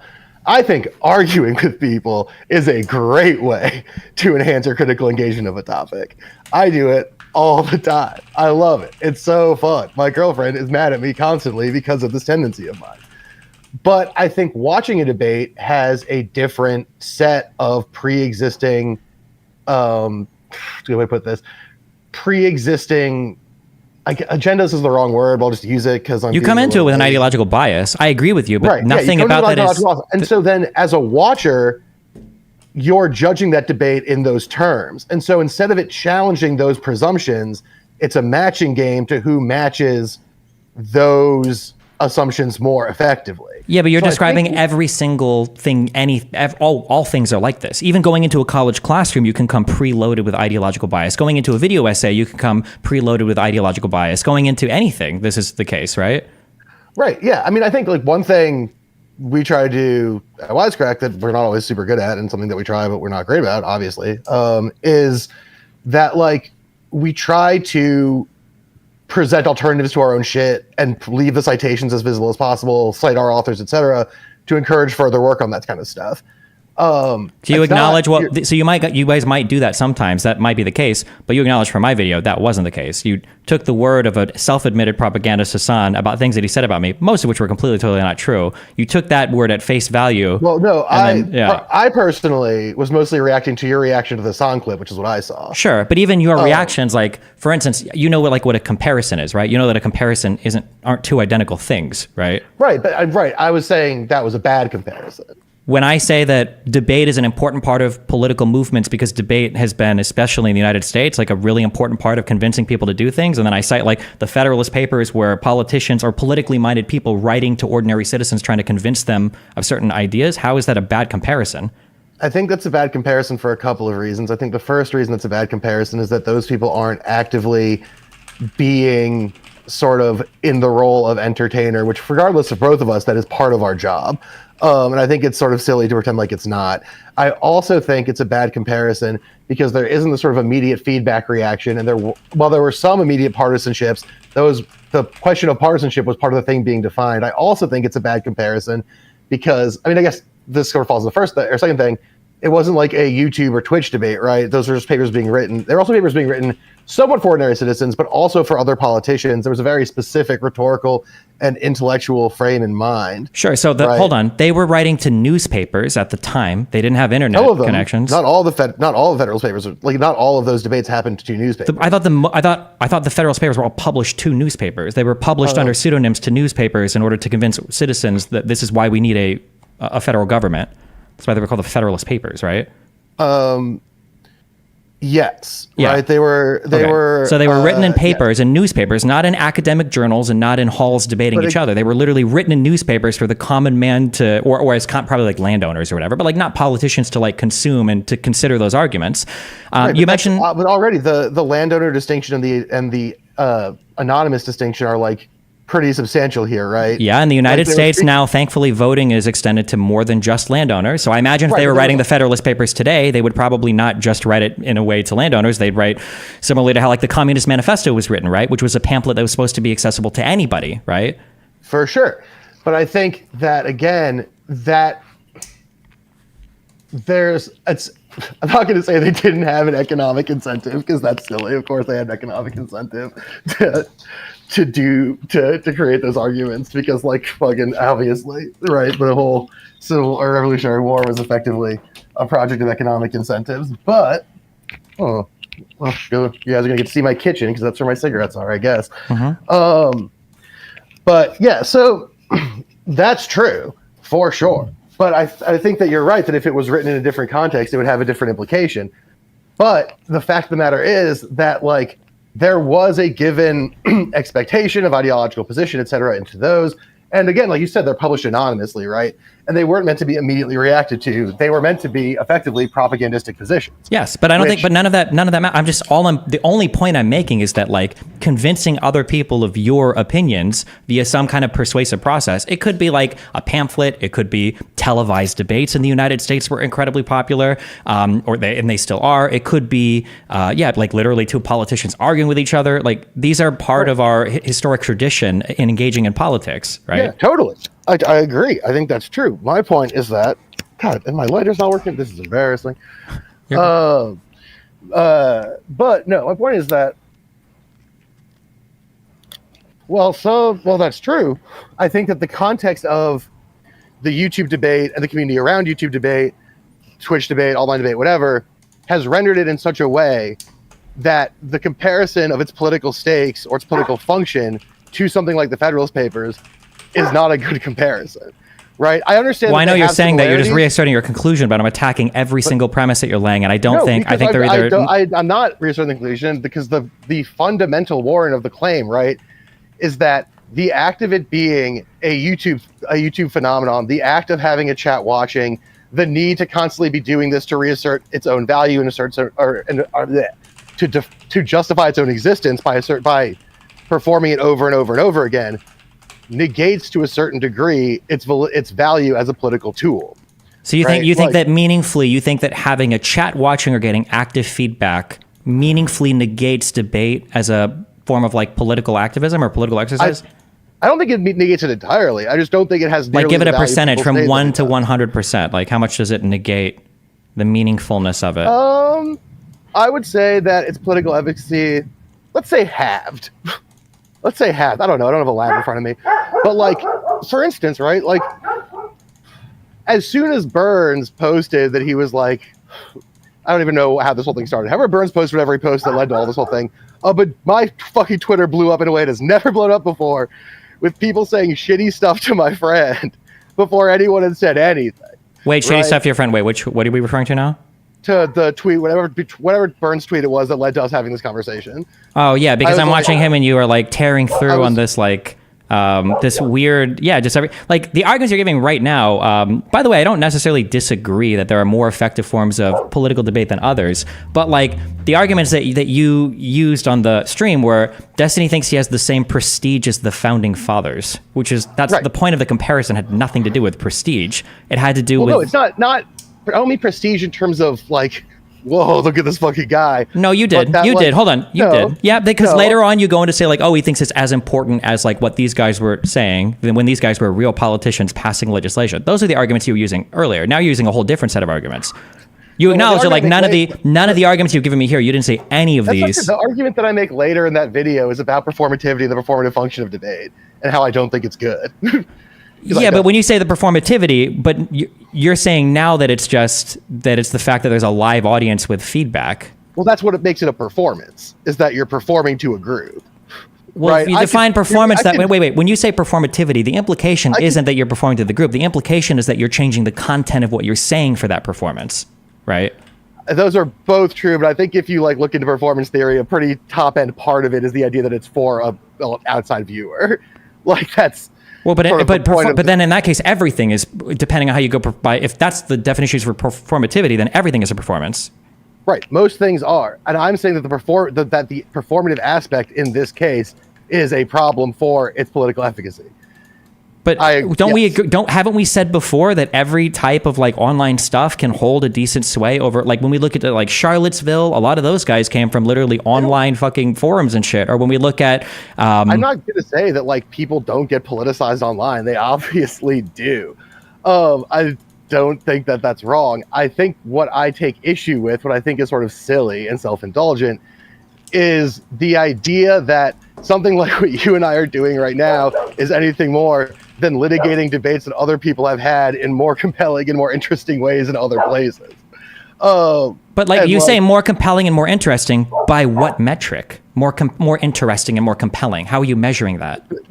Better thought out, better formed, not just like me stopping looking at cruise videos for a video essay to chat with you about a thing because you tweeted at my friend and I thought this would be interesting. Sure, but if you have a debate that is like the most compelling and interesting debate ever, and it has like 10 people that watch it, and then you've got another debate with 5 million people that watch it, does it really matter? Like, which one is more politically effective?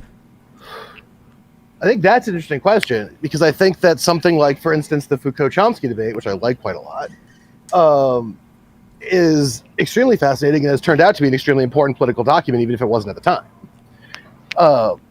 Right? Like, I think that there's a meaningful amount of sort of time span. I think you're probably right that if you and I have this conversation about how much we think online debate is or is not useful today, right, and 50,000 people watch it or whatever, I don't know how many viewers there are, but whatever, like, a jillion people fucking watch it, and then some other place somewhere else, like 2 scholars of online performativity have this debate and 50 people watch it, and then in 10 years people are doing scholarship on these questions and dig up the 2 debates. The one that they dig up from the performance scholars is probably going to end up being more useful and helpful and politically significant. More useful and helpful maybe when they're writing a paper at each other, but what was more influential at the time? Or in the formation of like downstream political ideology, right? Like that's how all this stuff happens. Like you mentioned the Communist Manifesto, it was effective in its time, but it's only grown to a greater degree of effect over time because of its significance to the broader construction of a movement. Sure, but the current political opinions of a people that are impacted by the things that they watch are also important because we're voting and we're deciding on politicians based on the things that we're seeing. Like, do you think that Joe Rogan hasn't influenced people to vote in a particular way or take stances on particular topics? Well, I think so. Joe Rogan's actually a really interesting example. I like talking about Joe Rogan. I think Joe Rogan has done that, but not because of his debate shit. I think Joe Rogan has done that through this sort of process of constructing an ideological sort of aspirational figure for a certain set of people, and then associating that ideological aspiration with a specific political project. Yeah, but part of that, I mean, you're just saying in more words, part of that is bringing on different types of people and having debates on his show. But I think what I'm saying is that those episodes are much less effective for that project than the ones where he's like, has some weird guy on who's like, you have no way of pull a bear open with your hand. You have no way of quantifying that, though.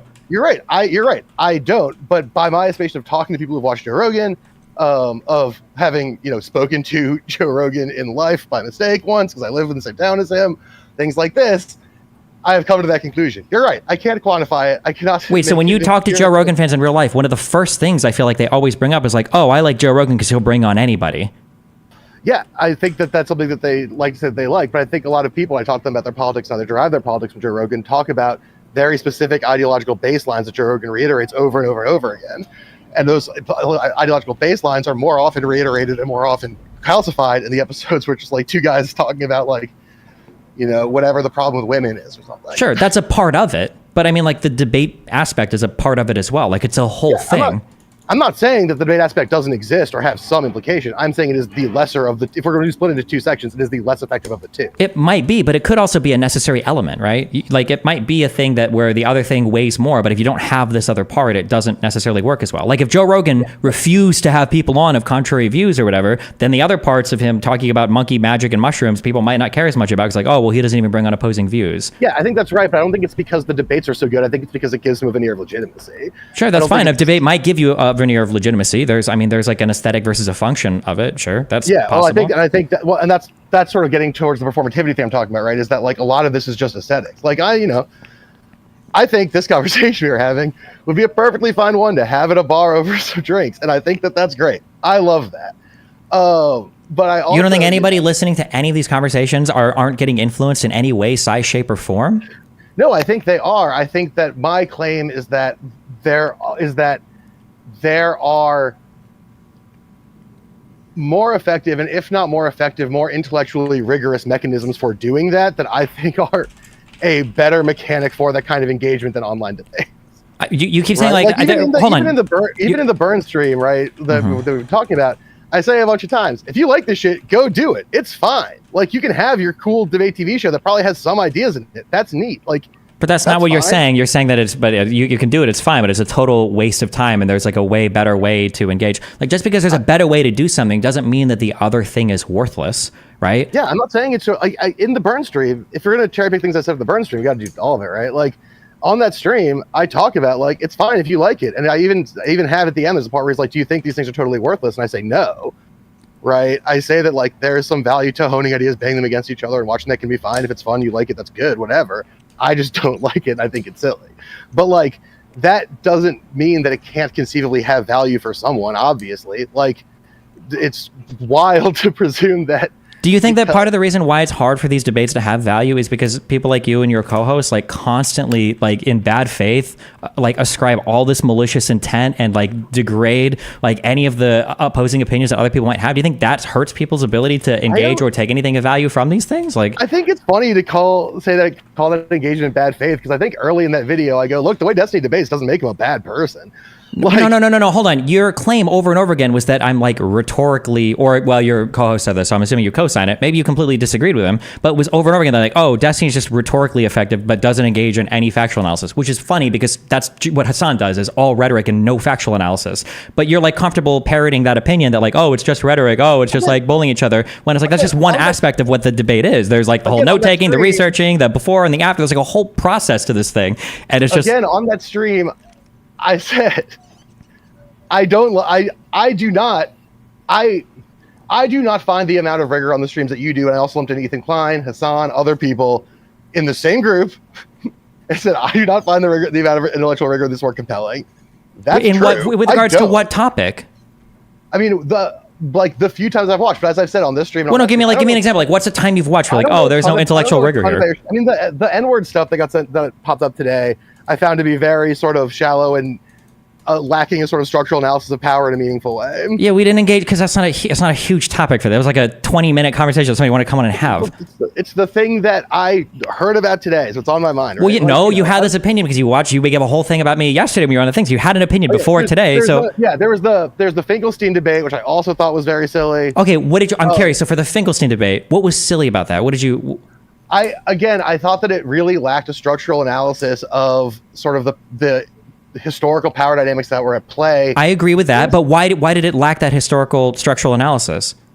I thought that you were not bringing that to the table. I thought that others were trying to, but doing admittedly not a great job at it. Do you acknowledge, will you admit that Finkelstein was by far the worst player in that debate? That in the entire time, he just threw around insults and didn't engage like substantively with any point that was brought up at any time in that 5.5 hour conversation?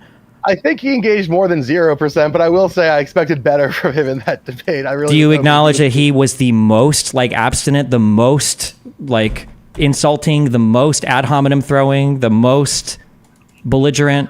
I think that might be true. I would have to go back and reread. I don't really keep score on this sort of thing, but I'd have to go back and read.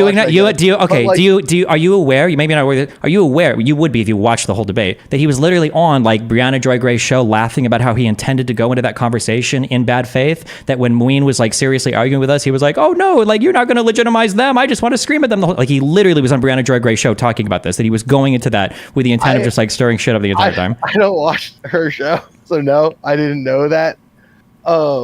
So okay, I mean it's pretty obvious when you watch the debate, like Finkelstein. I think that there's a big part of what he is doing that is him being like, I've been a scholar in this for a long time, and I do not appreciate the sort of emergence of people getting into this discourse and sort of muddying the historical context of it with sort of undercooked stuff. And I get where he's coming from, although I think he handled it a little bit like a baby.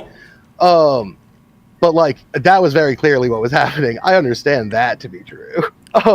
Okay. Do you think that there was a time in that conversation? Can you remember a single time where you feel like I was unwilling or unable to engage in a historical, factual, or moral analysis of what was being said?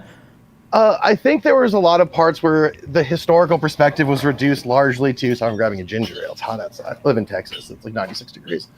I think there were a lot of parts where the historical analysis was very much boiled down to the sort of specific question that assumes.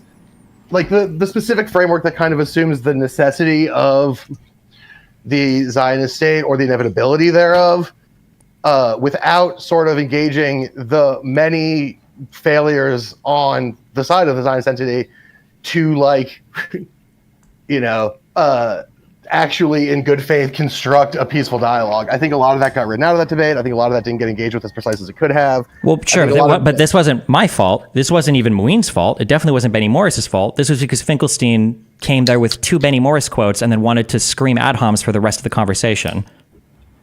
Again, I'll reiterate, like, was there a time where you feel like I was unwilling or unable to engage in any part of that conversation? I'm pretty sure I answered every question. I think yes, because I think that if there was really a serious attempt to frame things in a structural way, you could just like stop the convo and be like, let's do this. I don't think you did a lot of that. I will say to your credit that it was not like easy mode, right? I don't want to be ungenerous. I don't think that was the easiest situation to refigure the conversation towards a more historically rigorous framework. I also don't think it happened. Well, yeah, it didn't happen, but 3 of us there were trying, but Finkelstein prevented it from happening the entire time. Like 3 of us were willing to have like a historically rigorous conversation, but Finkelstein was unwilling or unable to engage. Like, again, I'll ask for the 3rd time. Like, was there a question that I wouldn't answer, or was there like a thing that it seemed like I couldn't like understand? Like, this didn't happen. It seemed like there was a lot of weight put on the question of Hamas at various points in a way that sort of undercuts a lot of Hamas's contemporary sort of internal politics. B, doesn't really engage with the historical formation of the organization. Well, sure, but I mean, like we spent the first like 2 hours of that conversation, I think, literally revolving around 48. I don't think Hamas is even a huge part of that conversation. Right, but I don't think there was any part. So there was no part that you can think of where I was unable or unwilling to engage in the factual or historical analysis, right? No, I mean, also we get it all starting with the beginning. I think starting at 48 is also a mistake. And the sort of unwillingness to rewind to sort of the. Why do you keep saying unwillingness? Nobody was the only person unwilling to engage in the conversation there was Finkelstein. Do you admit that he was the only person who was unwilling? fine. I will. Sorry for unwillingness. The failure to engage. I was, trying to be. I was interpreting myself as being gentler. If you don't like that, that's fine. I could say failure instead. The failure to engage those. Hold on, wait. Failure and unwillingness are two totally different words, right? You were the master debate coach, right? If unwilling implies that you don't want to, that like you don't have the desire, you're unwilling to do something. That's different than like, well, they didn't. They failed to do this. That's right, yeah. And I thought that was sort of a nicer characterization, but if you disagree, that's totally fine. You think that's it? Claiming that somebody's unwilling to have a conversation is nicer than claiming that somebody failed to have a conversation? I mean, that could be, I don't think most people take that implication there, but... I think so, but if you don't, that's totally fine. I'm happy to use failure. That's totally fine. That's okay, not my bad. Sure. I'll take responsibility yeah, for that. I mean, figuring out where we were going to start that conversation was difficult. Obviously, different people like to start at different points for a variety of reasons. But again, like Finkelstein was the only person in that conversation who was unwilling to have a real talk. Like everybody else was willing to do it. Benny Morris was, I was, and Moeen Rubin was. There was a distinct failure to actually do it. So causes aside, right? This is, again, to go back to our original topic, right? To go back to the online debates thing. If the possibility is one person being a baby means that there's a failure to meaningfully engage something in a way that deserves that degree of rigor, then the project itself probably has some structural problems.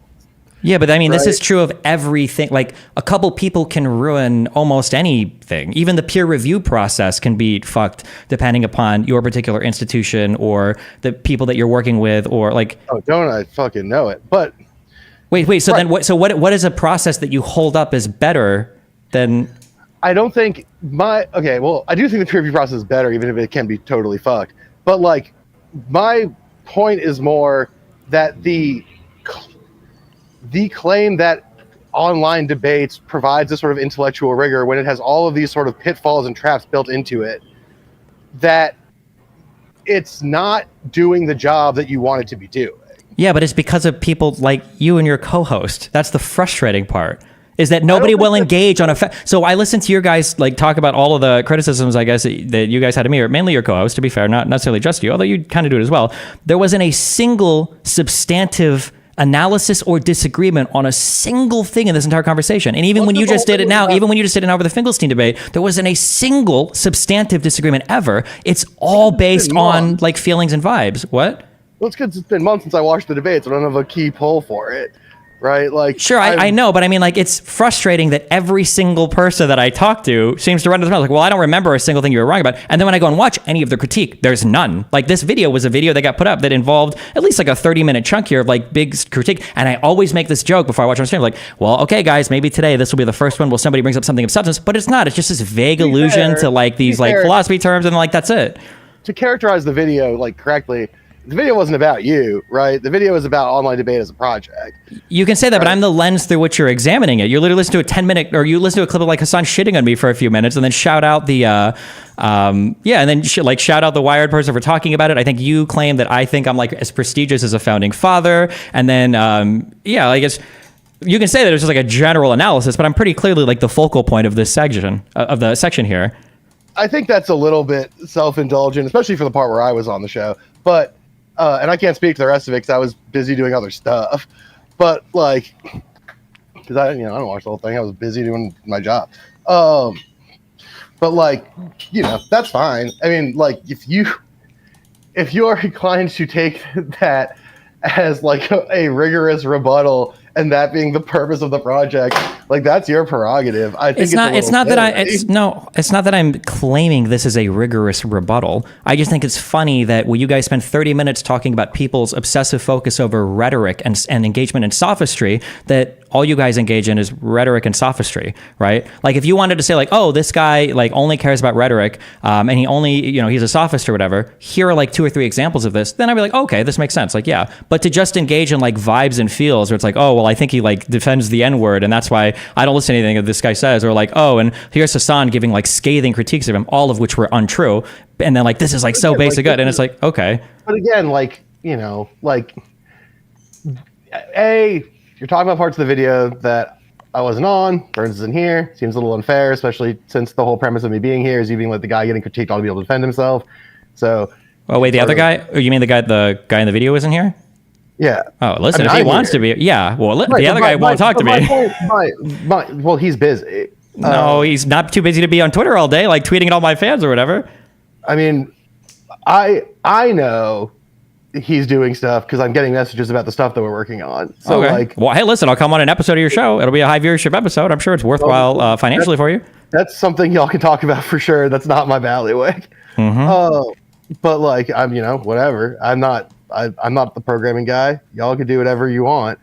But point being, right, that I think there were some pretty reasonable arguments being made in a sort of Marshall McLuhan, medium is the message type way about how when the core purpose of a thing is intellectual rigor and intellectual analysis, that the performative and sort of foreign audience aspect of it undercuts, too much ginger ale too fast, undercuts that primary goal. I think that is true.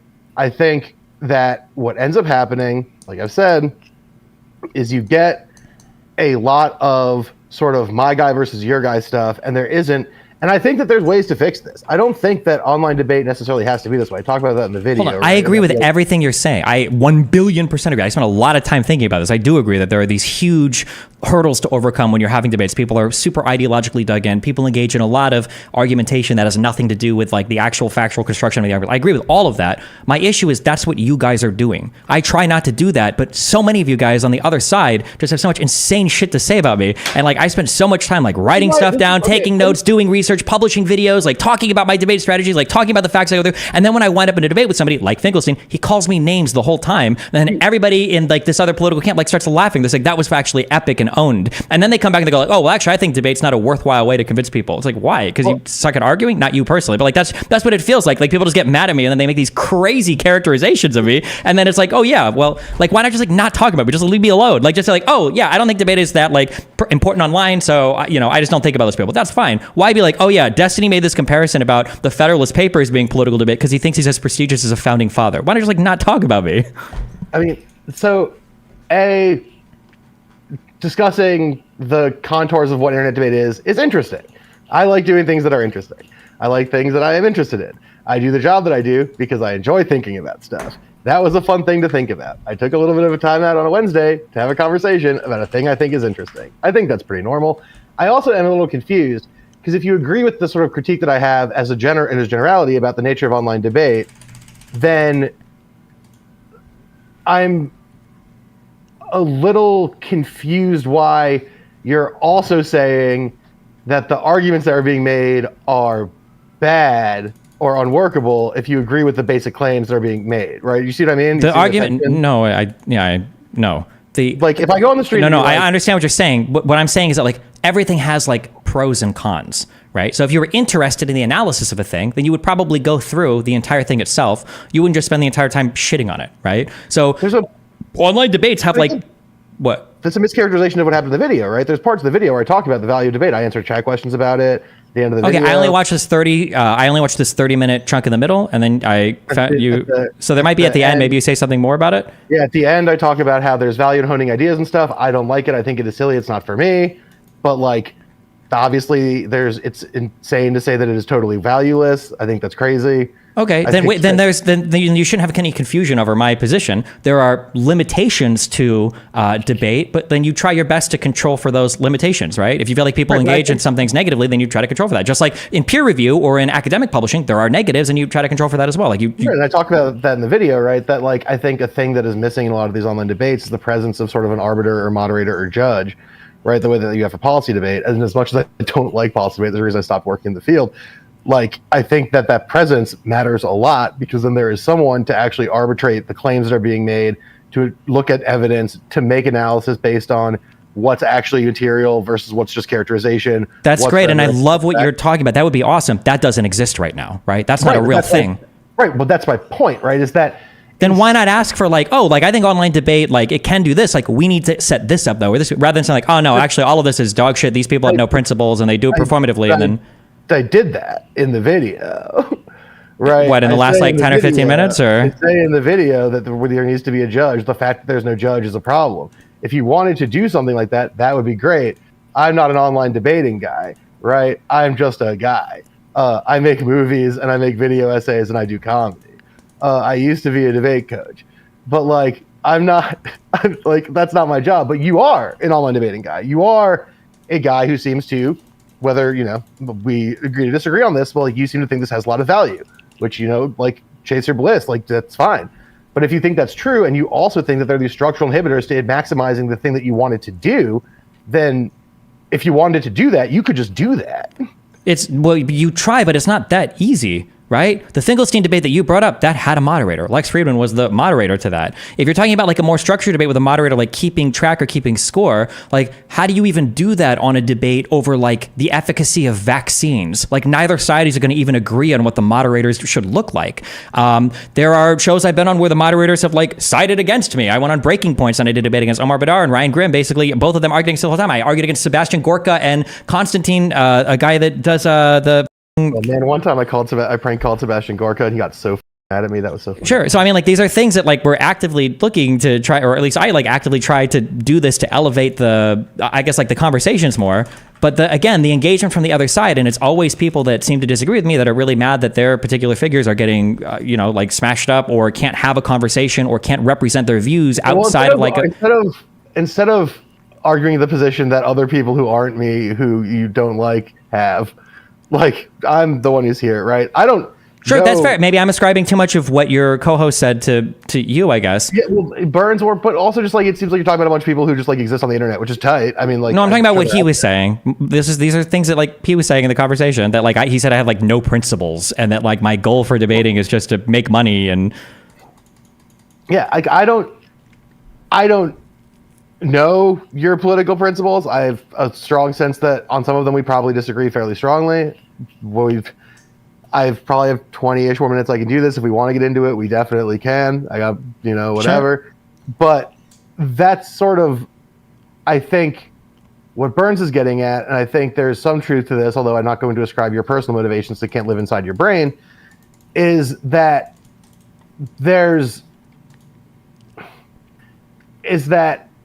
I think a lot of times online debates, and I'm not talking about yours specifically, ones I've seen that exist. Well, wait, hold on, wait. Well, since you don't want me to talk about general people, and you want to talk to you specifically, then don't talk about general debate. Talk about me specifically. The claim that your host made was that I have no principles, right? Right. Well, let me get to the end before you get mad at me. You I'm not getting mad. Okay, you said you had limited time, but go ahead. Get there. That like a lot of times the debates are about a specific thing without a analysis of the first principles of why we want that thing, why the thing is good or bad, etc. And it just becomes a back and forth about the specific policy, right? Or specific topic, without sort of a discussion of why is it good to talk about this thing? Why is this thing important in the first place? What are the first principles here? I think that is often missing. I think that's what Burns is getting at. I don't think. Hold on. That's not what when he says I don't have any principles, he's not saying that the issue is that they don't start with epistemology and metaethics and work their way down. He's saying that I'm valueless as a person. I'm just arguing for money or grifting. That's the obvious claim. I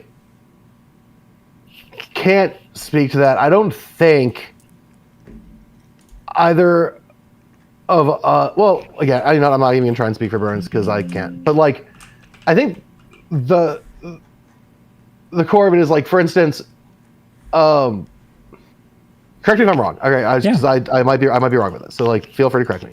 You classify yourself as like a progressive guy, right? That's true.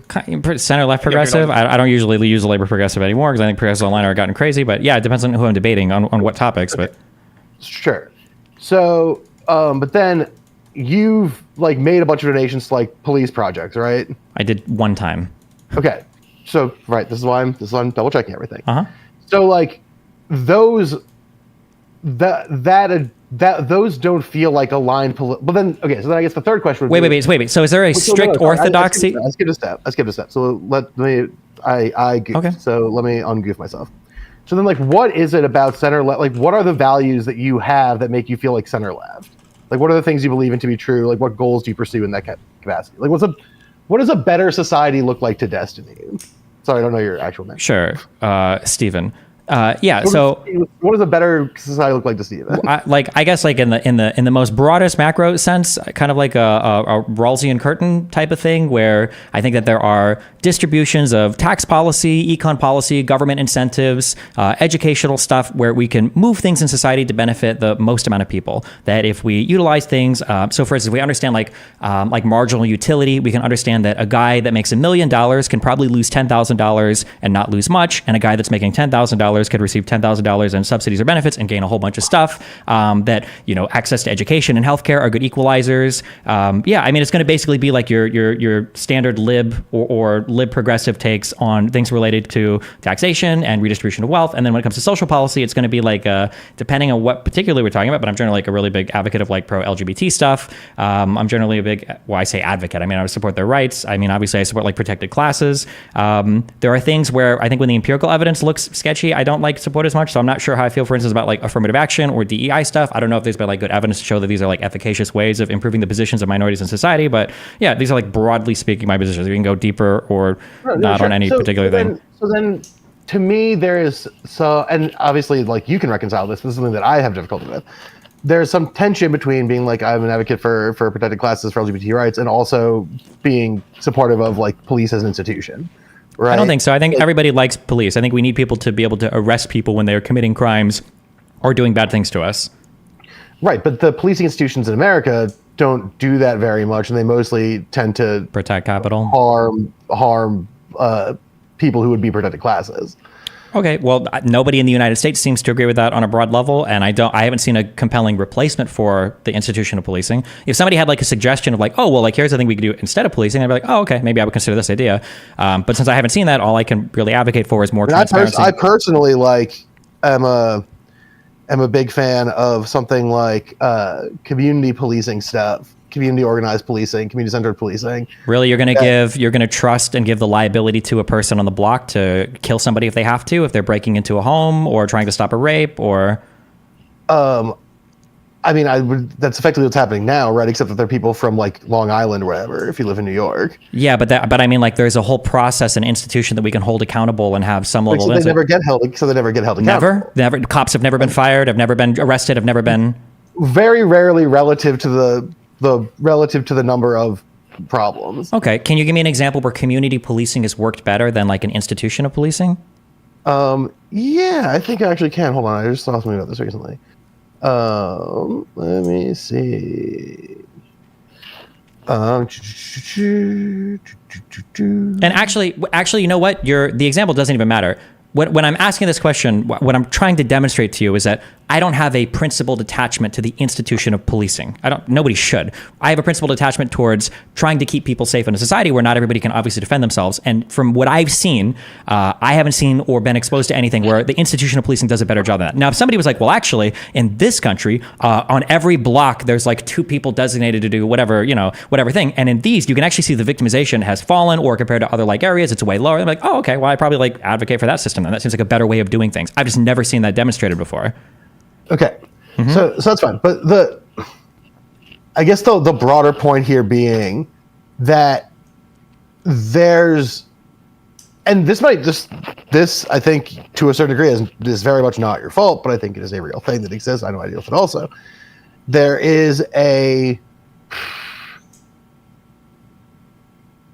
gap between what terms of art or labels of political position mean and the sets of beliefs that individual people's politics contain, right? There's distinctions there that people draw somewhat irresponsibly. Wait, can you repeat that? Say that again? I think that there are assumptions of meaning caked into political positions, political, labeling that imply certain policy beliefs that people presume and then are mad about their presence or lack thereof. Yeah, I agree with you 100%. Yeah, and so I think it is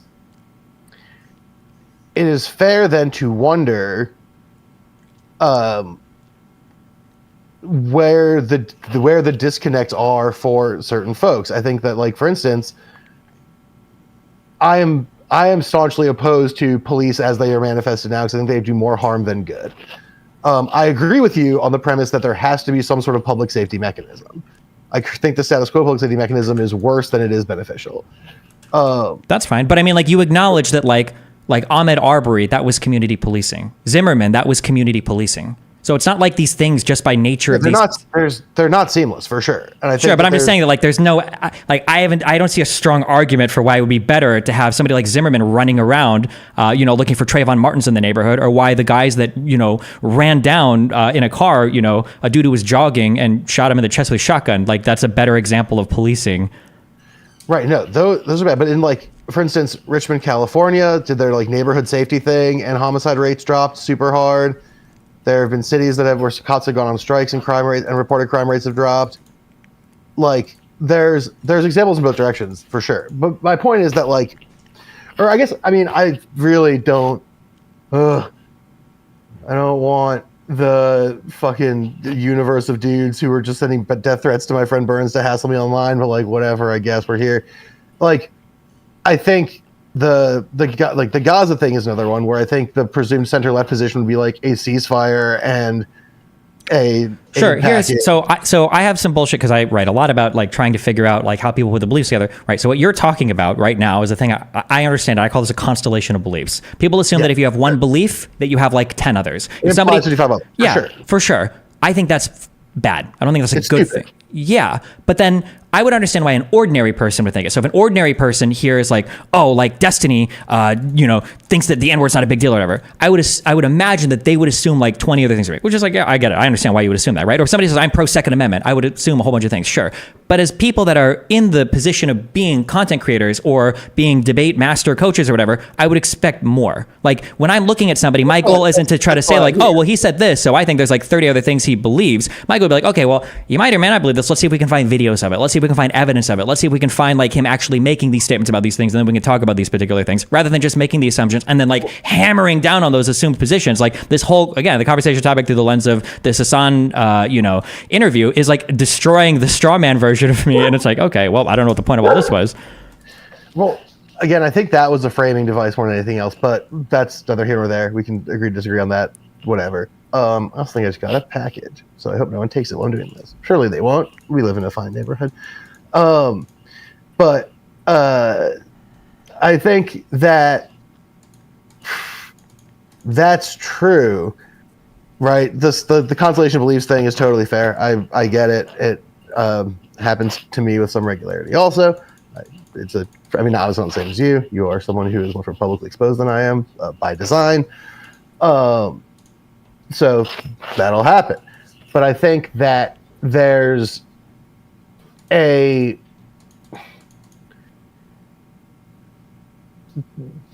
responsibility on your end, on my end, on our end as varying degrees of public figures to articulate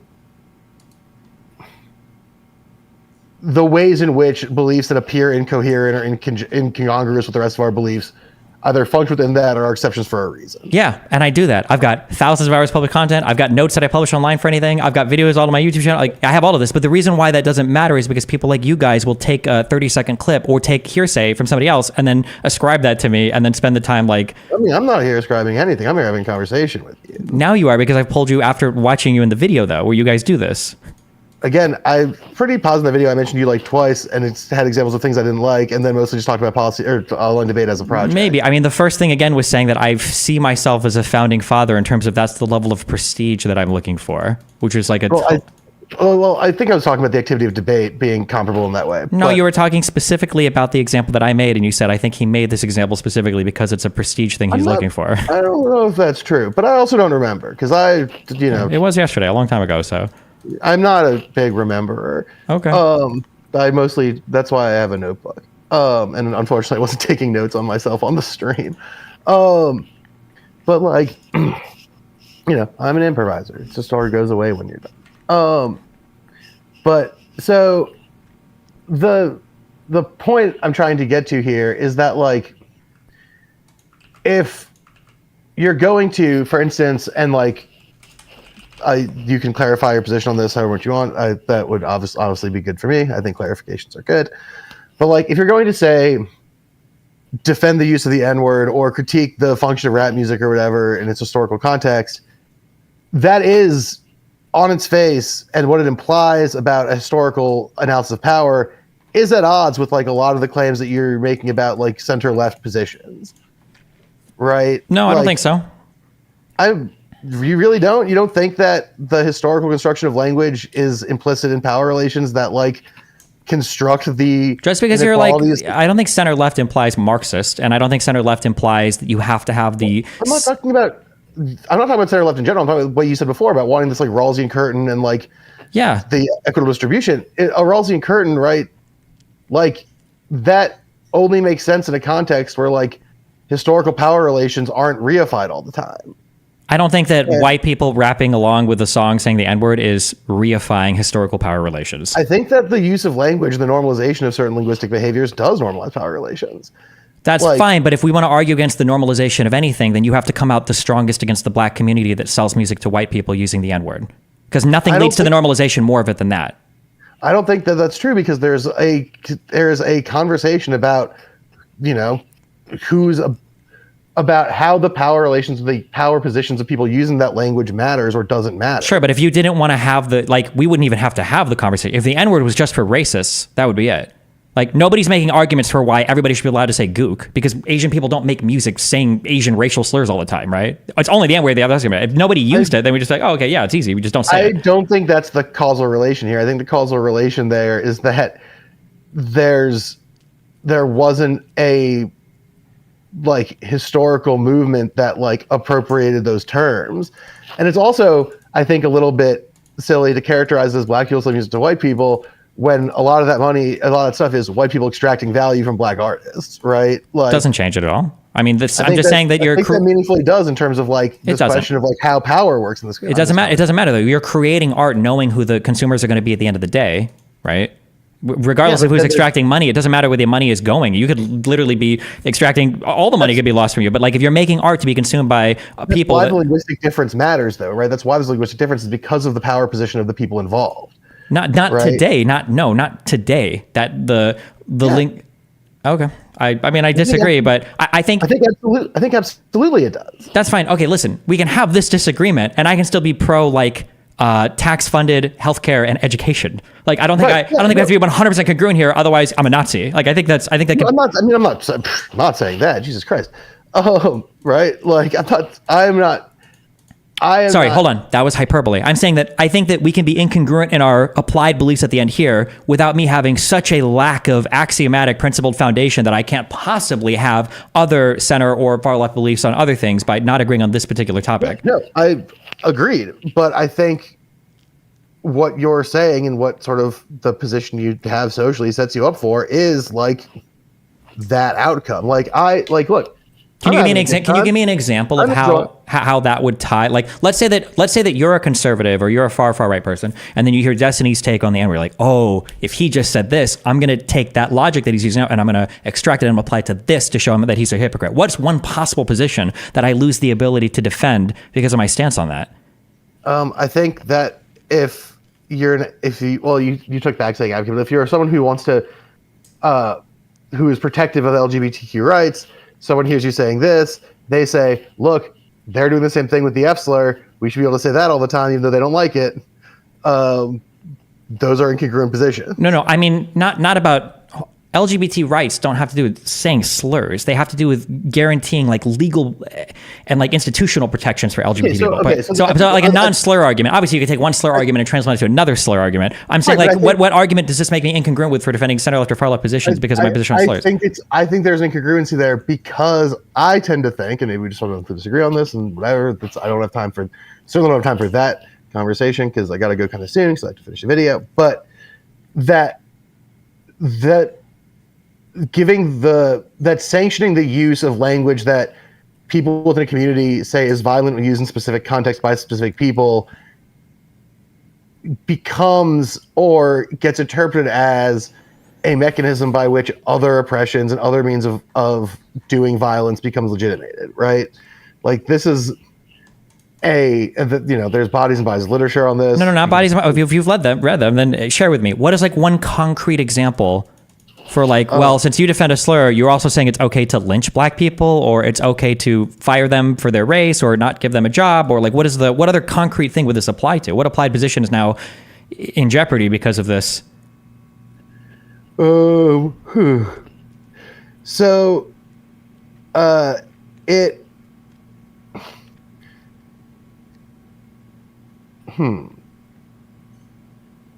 How do I say this in a way that is? Okay, so whether or not you intend it that way, there are other communities that sanction that kind of language. Those communities tend to also sanction other things that you obviously don't like or want. So you're saying that I shouldn't inhabit this position simply because people that I might disagree with on other things inhabit this position?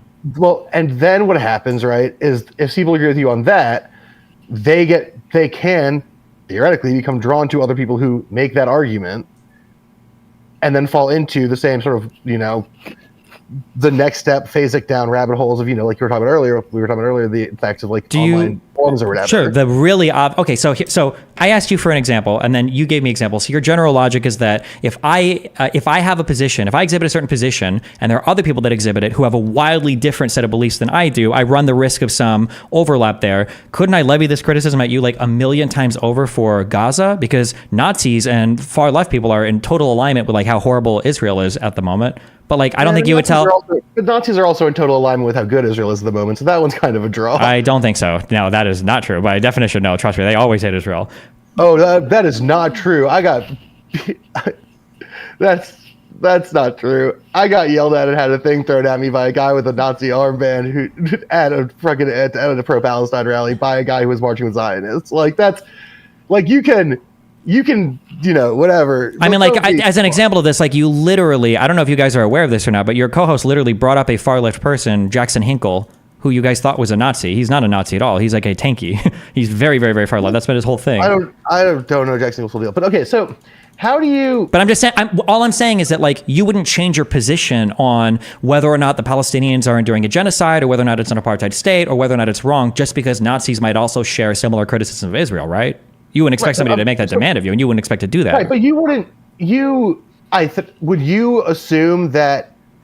I guess would you characterize it as always unfair for you, a person who exists as a publicly speaking guy, to have people make assumptions based on singular arguments of yours? You think that's always unfair, even though you put yourself in that position? I would expect ordinary people to do that because that's pretty normal. I would hope for better from content creators. There I'm ascribing bad faith. If an ordinary person comes up to me and is like, oh, like, didn't you say like this argument or whatever? Like, I feel like you're this kind of person. Like, oh, no, I mean, I understand why you think that or whatever, but no, this is just one thing. Because I wouldn't expect every person, it's the Jordan Peterson argument of like, oh, you have to go and watch 1,000 hours of his video. No, I wouldn't expect that. But when there are other content creators that are showcasing other people's content, that's why we get paid money, is to watch stuff and review stuff and research stuff before we present it to our audience. So when other content creators are doing that, my bar for them, my expectation is much higher. So I would ascribe like bad faith or malice to them if they're not going through any of that homework. But you would assume that like, or you would situate content creators doing that as bad faith, even in the context of sort of like, like structural analysis stuff, right? Like I understand, right? You're hung up on, for your reasons, specific allusions to your stuff. That's fine. I get it. That's pretty human. People are like that. I respect it. But like, it seems a lot like you're taking what was very much a conversation about an idea and being like, this is mean to me. It would be like me doing you keep saying this, but the lens of analysis being me as the subject through which you talk about this particular idea, and then you're saying, well, don't get upset that you were the one. It would be like me doing a 30-minute segment on like, this is why I don't like Nazis, and I'm going to go over some things that Tailboy has said to show you what I mean. Like, and then if you were to come at me and you'd be like, well, hold on, wait, what the fuck? I'd say, well, it's not about you. It's about like the Nazi thing. I don't know why you're acting like that's such a strange thing to be irritated by. That would be crazy, because you would have a hard time with that one. But no, wait. That's not the point of what I just said at all, right? You acknowledge that, right?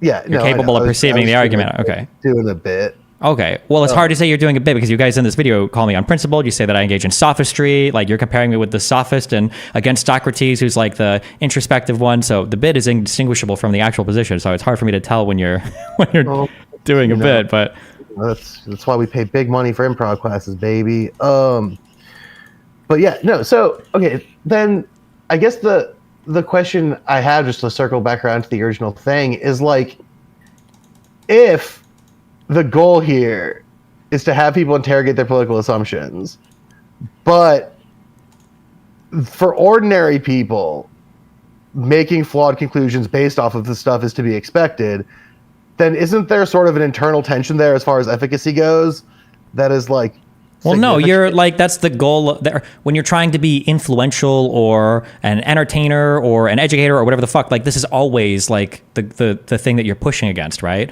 Like, a person that does research in medicine or is publishing studies wouldn't expect an average person to have, you know, a college or advanced graduate degree level understanding of stats. But you wouldn't say like, well, don't you think there's a huge tension here when you publish this medical research that like an ordinary human doesn't understand stats? Well, no, of course not. What do you mean? Of course there's a tension there, but your goal is to like break it down and make it understandable. That's why science journalism exists, right? People will write articles about studies and stuff to try to like translate it and make it understandable. That's the goal, right? Right, totally. But like, I guess what I'm saying is, do you not? Okay, here's the way to put this.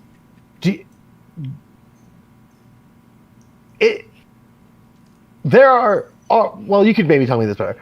Are there not people who watch your show who are sort of like, I am a Destiny fan, so I default and plugged into Destiny's position on things? Yeah, there probably are. Yeah. I mean, like, I wouldn't like that, but I would hope that there's more, one, I think that my positions are better than other people's positions. So if you are going to follow me for that way, we got that in common, bud. Like, sure. Well, yeah, everybody should have that in common. That's why they're your positions. Nobody's going to say that other people's positions are better than mine, right? Obviously. But like, I also hope that my fans hopefully are at least able to identify or understand processes by which you do better research, better reading, more critical, like meta thought analysis. Because these are things that I talk about a lot as well. I'm sure there are some people that follow me just because I say shit and they don't like follow along with any of the critical thought stuff, but that's unavoidable. But I think that my fans, I hope, are like more able to engage in critical thought than anybody else's.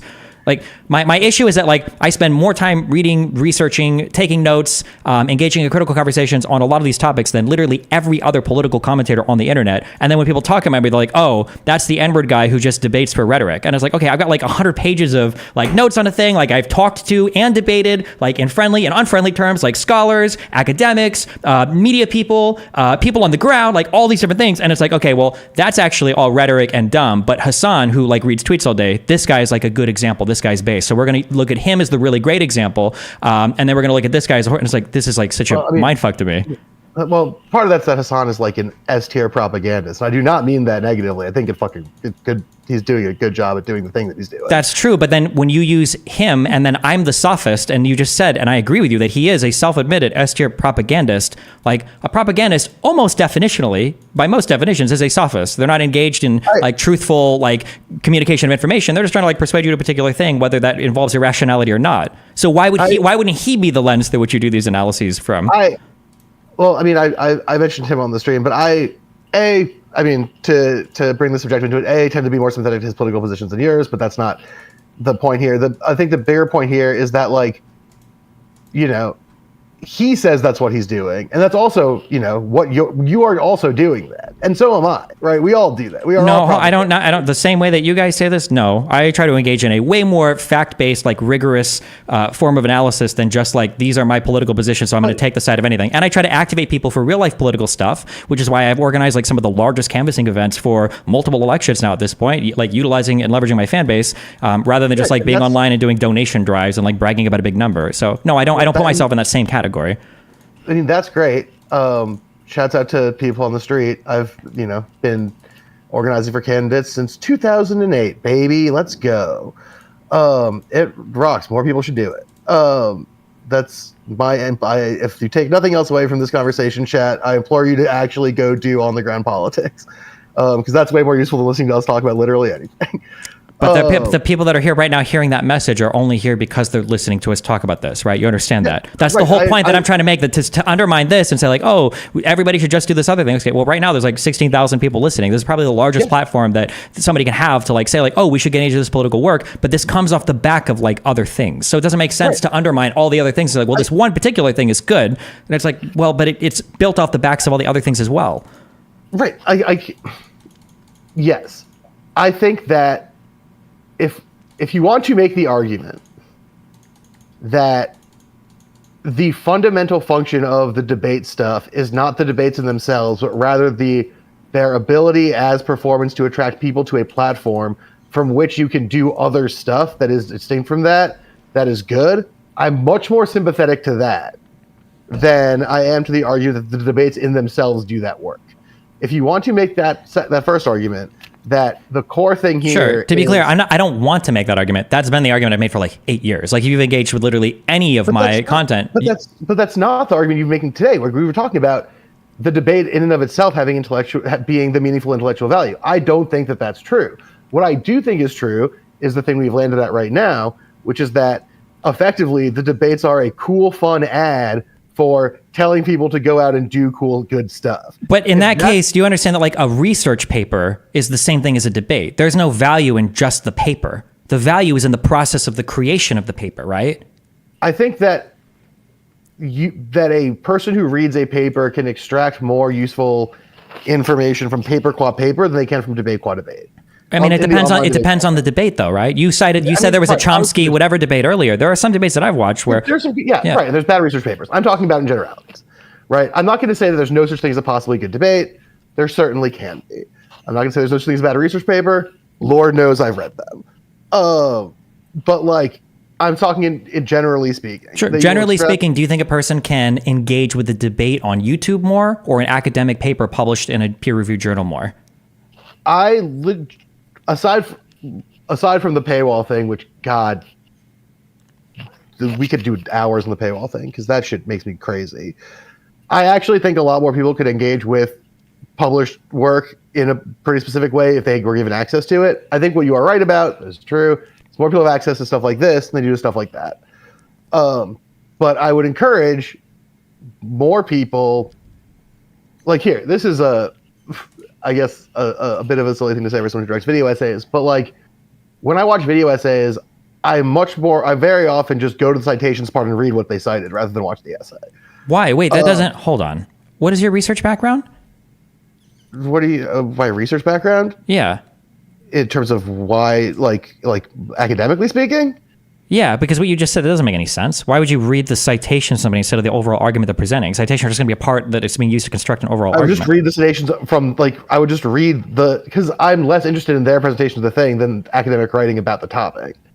But there's not going to be academic writing just about that topic. The point of a citation is you're collecting multiple things to create a unique argument of your own. Otherwise, you would just like read from a book.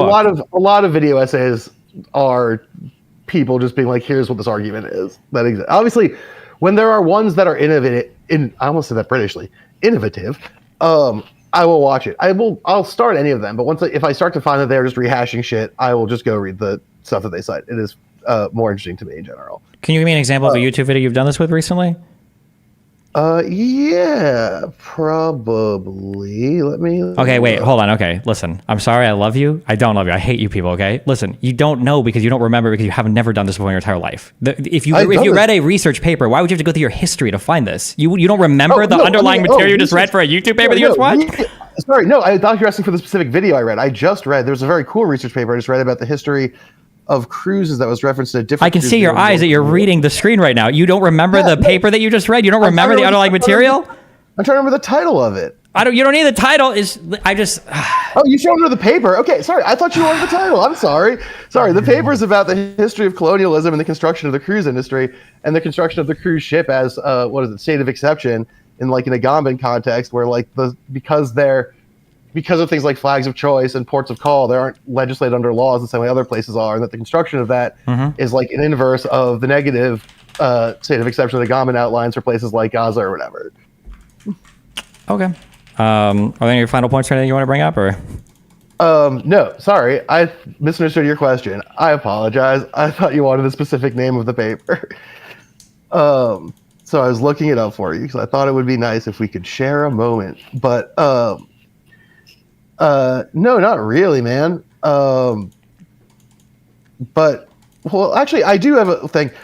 That was rude to say you hate me people when I was just trying to give you a citation of a specific article. I'm frustrated because you guys like are correct in identifying all of the problems, but then you project them onto me when you guys all like exhibit these things. Like you guys correctly identify when people are wielding aesthetic over function, but you're only doing that to wield the aesthetic of like being truthful or honest over the function of actually doing it. This is very frustrating to me. I was just trying to give you a title. You're giving me a title for you said you're working on a video for cruises. I don't care about the title for your video for things. I wasn't talking about the title of the video. I was talking about the title of the cruise. Yeah, but I wasn't asking for a paper that you're reading for a video you're doing. It was the idea that I understood the question and you said fine. That's very rude. I don't hate you because of the misunderstanding of this. I just don't like the bad faith engagement and analysis of like everything that I misunderstanding the question. That's not what I have the bad faith issues for. It was for the video that you were in with the Wisecrack guy. Right, but I still understand what's bad faith about that. I still think online debates are silly for all the reasons I've explained. It's not just that online debates are silly. That's a nice position to walk back to. It's that I am unprincipled. It's that debates are a total waste of time. It's that I had the incredulity to compare myself, looking for the grandioseness of the founding fathers. Okay, I will give you that one. That I was flippant about that comparison, but all the other shit is just stuff that you're projecting onto me, and what feels like bad faith to me because you're just saying. Sure, you said my motivation was self-aggrandizement for the founding fathers thing. Like these are your words. The self-aggrandizement. Yeah, no, I'll concede to being flippant about that for sure. So I can be flippant. I can be a dickhole sometimes. Okay, that's fine. That's fine. And I might be ascribing you things that the other guy said, which might be. Or things that no one even said on the video. I'm just saying. I literally just watched this video, like right before we talked, but. I just don't think it's reason. I don't think it is a reasonable position for you to take to like be like, I hate you, people like you. You're doing all this bullshit. Ad hominems and stuff are bad.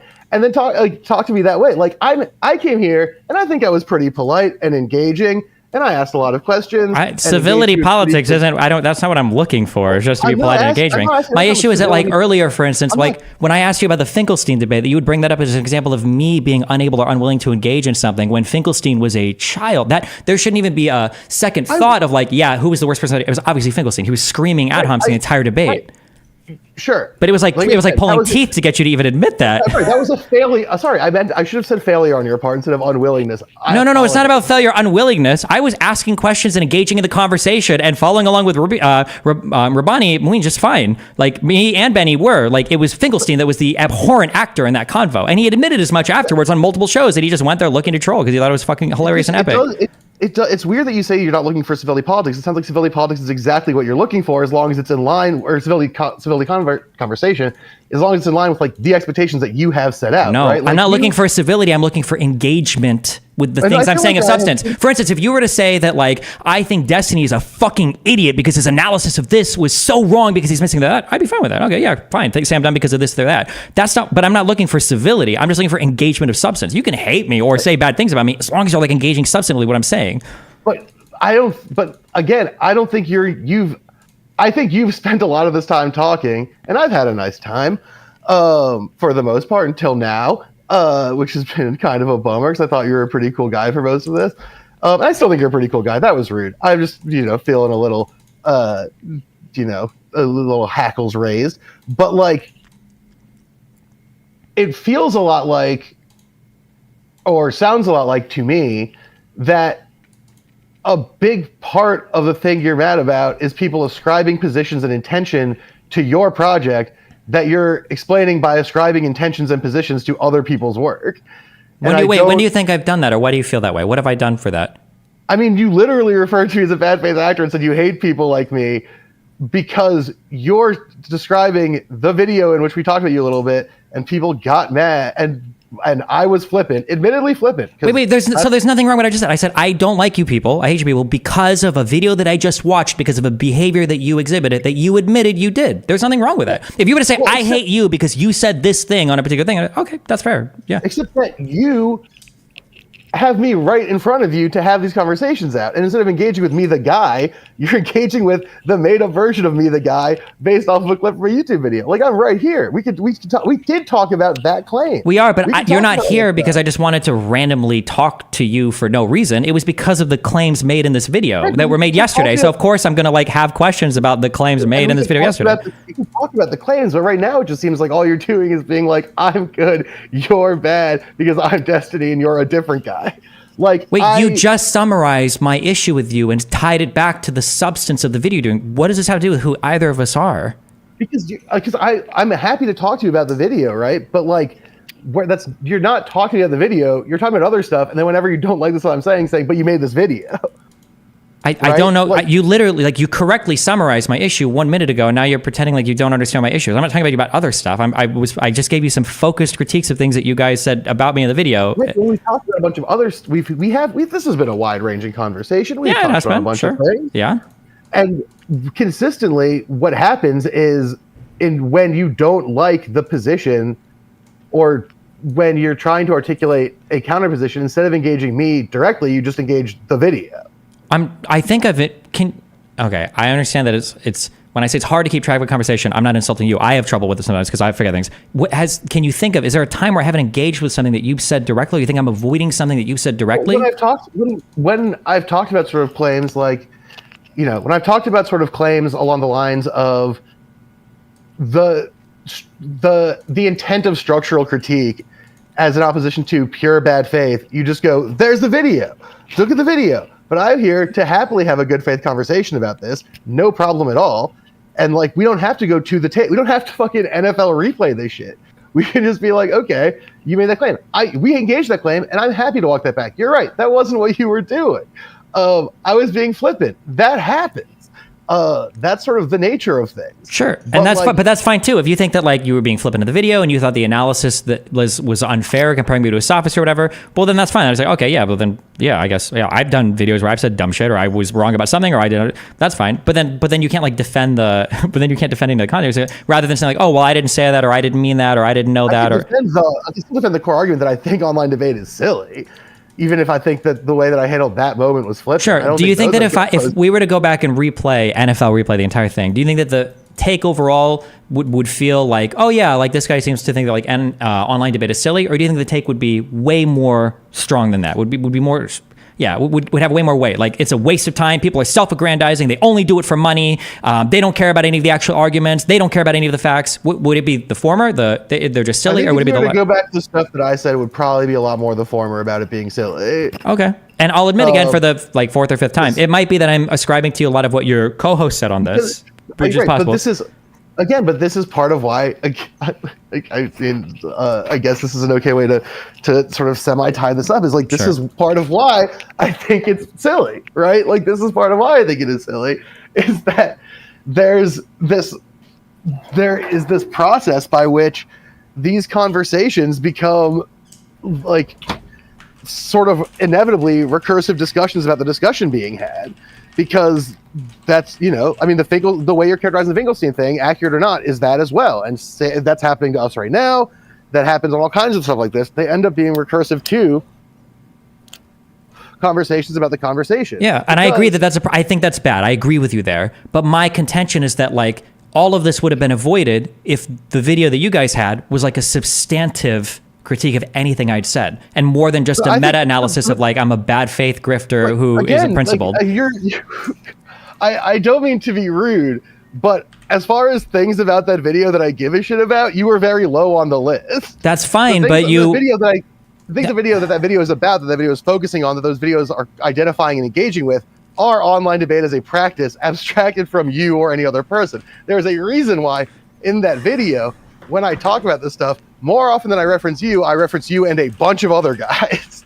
Because the thing that I give a shit about is not you. You seem nice. I'm literally like in the description of the video on the top before the cutoff. That's fine, but you're not talking to the people who write the description. You're not talking you're talking to me, the guy in the 30-minute chunk, to talk specifically about the nature of debate as an activity, right? What was one other person you brought up in this besides me and Hassan talking about me? In that video, I talk about Hassan, I talk about Ethan Klein, I talk about you. There's someone else I mentioned. I think Alex Jones or Joe Rogan.